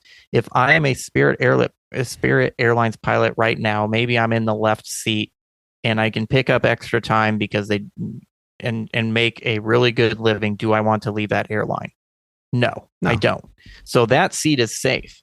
But over the course of time with the regional airlines, now, if I'm a brand new pilot, right? If I'm one of our listeners that's out there right now, and I've just started my instrument rating or whatever it is right now, is your best career progression going to stop or even go through? When I'm just using Spirit Airlines for this example, does it stop or even pass through Spirit Airlines? Probably not. You don't need to. But that takes and so that's where that model, because I can always look at the beginning of my career. If I'm, like I say, if I'm that guy in the 172 doing my instrument training and I kind of map out the way that I want my career to go, I know that I've got a job at any one of the legacy airlines, United, Delta, American Airlines, Southwest, if you want to go there, JetBlue, we can put them there too, along with maybe some others. But I know that my path can go there without ever going to Spirit, and I can make it as much, if not more money than ever going to Spirit. Who is Spirit, Frontier, Allegiant going to use to fly their airplanes in 5 years? Right. Right now, they're fine. But what happens in 5 years? That's when I think that business model starts to fall apart. Is it's not necessarily right now. It's just because if I'm that new pilot, I don't see a reason to necessarily go there because I can make more money going path B. And that's what I've been told. Path A is really. Yeah, I've been told that that is the primary driving factor of what American did to curb the loss and the turnover. It's genius. And they said, hey, 80% of Spirit pilots were coming from regional carriers. They're new hires. And most of them were coming from one of the wholly owns for American Airlines. And American Airlines said, well, if we pay these guys these $100,000 bonuses, they won't leave. They walk in, they'll stay, and they'll be so close to a flow through that they'll go, well, I'm going to go to American through a flow through, so I might as well just stay. And the MEC for Spirit sent out a letter to their membership saying, right after that was announced, that they were going to give all these $100,000 signing bonuses and $25,000 retention bonuses. They said, hey, our hiring pool just is shrank considerably. So that's when they started hiring straight from CFI. because they figure, well, they have no turbine time experience. We will train them. We will pay for them to go through an ATP, CTP. We'll put them in the Airbus. We'll give them all this simulator time. And they'd rather spend the money in the training, more money in the training, and have them be kind of stuck there because they're not going to go and, go, oh, well, American's hiring right now, right? Unfortunately, though, once you get that type rating and you get your couple thousand hours in type, why wouldn't the legacy carrier? Which you don't even need to do now, because we had a guy that was brand new to the jet, went to Alaska, was at Alaska for 6 months, and is now at Delta. Just finished his IOE at Delta, because that was his path that he took to get there. Yeah. You know what you just reminded me of? Remember when you and I went and interviewed at SkyWest? I remember. And remember, like, we got the thank you, but try again in 6 months, and then you went back in 6 months and tried again, and you told me that one of the instructors, like, you're like, what did I do wrong? Give me an exit interview. What did I do? And they're like, well, why don't you go work for one of these other regionals that are hiring with no contract, and then after 6 months apply again, and then at least you'll have experience. And it's kind of like they want people with experience because they don't want to bet on you and have you then disappoint them and having to pay for training for however many months before you wash out. They want to make sure you're going to make it through. Well, it's kind of the same thing, because that's what I was reminded when you just said that is they want to see you with experience. And that's what I think the legacy carriers are doing. They're going, well, they went from CFI to Spirit. Well, hey, they seem to be doing okay over there. Okay, now we'll hire you. Yeah, because if you can pass a 121 in a Boeing or an Airbus at one company, you're going to get through it at another. Yeah. It's more the same, right? But then I don't know how long, the Spirits of the world are going to be able to pay those kinds of bonuses, charging ticket prices the way that they are. But at some point, if a ticket price is comparable on one of the ultra low cost carriers and on one of the legacy carriers, very few people are going to pick the ultra low cost carrier. Well, it's a different product, which is fine. That there is that demographic that gets to fly, but when we have the shortage, things are going to start falling apart. And the funny thing is, I was on a crew van the other day with a passenger, and it was one of those big vans, and there's a bunch of passengers, and we're all getting a ride to the airport. And the passenger's like, "Oh, who are you guys flying for? Are you our pilots?" And it's like, "Well, we fly for Legacy." And they're like, "Oh, I thought you were my pilots. I'm flying on Spirit." I'm like, "Oh," and then I went, "Sorry, no offense, Spirit pilots. It's not you. It's the company." I don't have any problem with Spirit pilots. I know some Spirit pilots, and yeah, I don't have a problem with pilots. It's just I don't like the company model. That's all. So the Spirit guys, and they're like, "Well, we ended up buying our tickets on Spirit, but I think after paying for everything, it would have been cheaper to just go on American or United or Delta." And I'm like, "Well, that's the whole model. You buy the ticket because it's $100 cheaper, but then you go check a bag and there's another whatever it is, $100, and then you want a middle seat. You don't want that. You want an aisle seat, and there's another $50 upgrade, and then you want a Coke, and it's $5, and then what's next? Are they going to be like Ryanair? You want to use the bathroom, put a quarter in the slot? I mean, I wouldn't put it past them. But in the end, once you land and pay for everything, you ended up paying more than what if you just bought a ticket on, say, Southwest, and your bags fly free, and you get there and you get your snack and your soda, and you don't have to pay for anything extra. Just what you paid for from the very beginning is what you walked out with. So we have to educate the consumer in that regard. And for most in that demographic, they don't care. For them, it's just a way to get to point A to point B quickly and cheaply, and they'll suffer through and possibly get in a fist fight in Atlanta in the middle of the night, like they did 2 nights ago. Passenger brawl, I love watching those on TikTok or whatever they're on. But yeah, it's just hopefully the consumer will educate themselves and learn that you're better off most of the time flying on a carrier that's well established, that you get what you pay for, and at the end you might even pay less. But those ticket prices, they need to go up. They absolutely, sure, have a few cheap seats for each flight so you can have that opportunity, but every flight's full. Every flight. It's going to get a lot worse this summer. Well, apparently, unless you're going Newark to Vegas.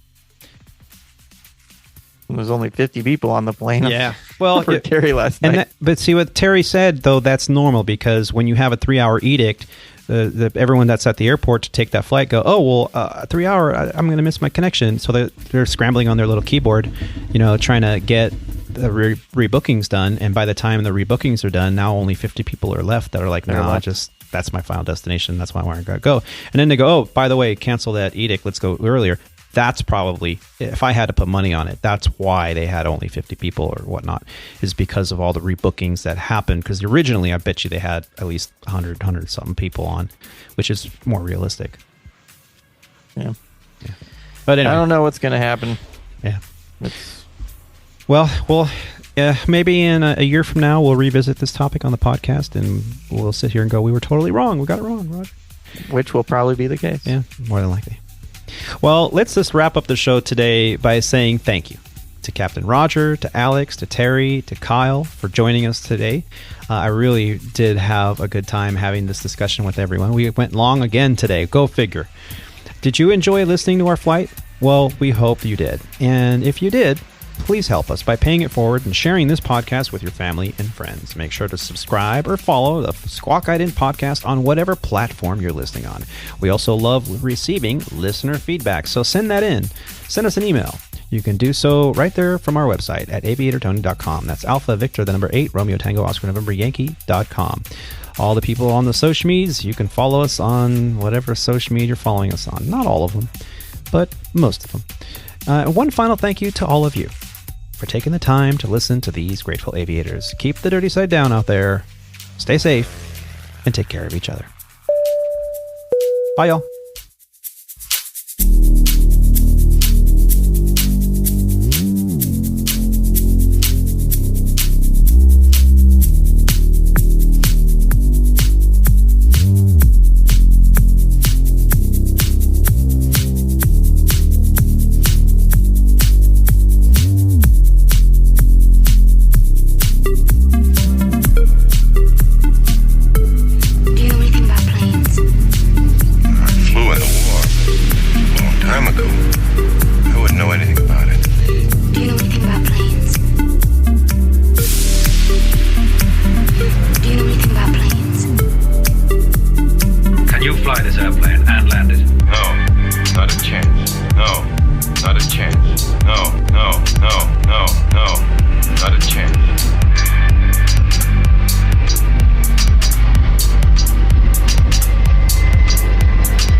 It's an entirely different kind of flying.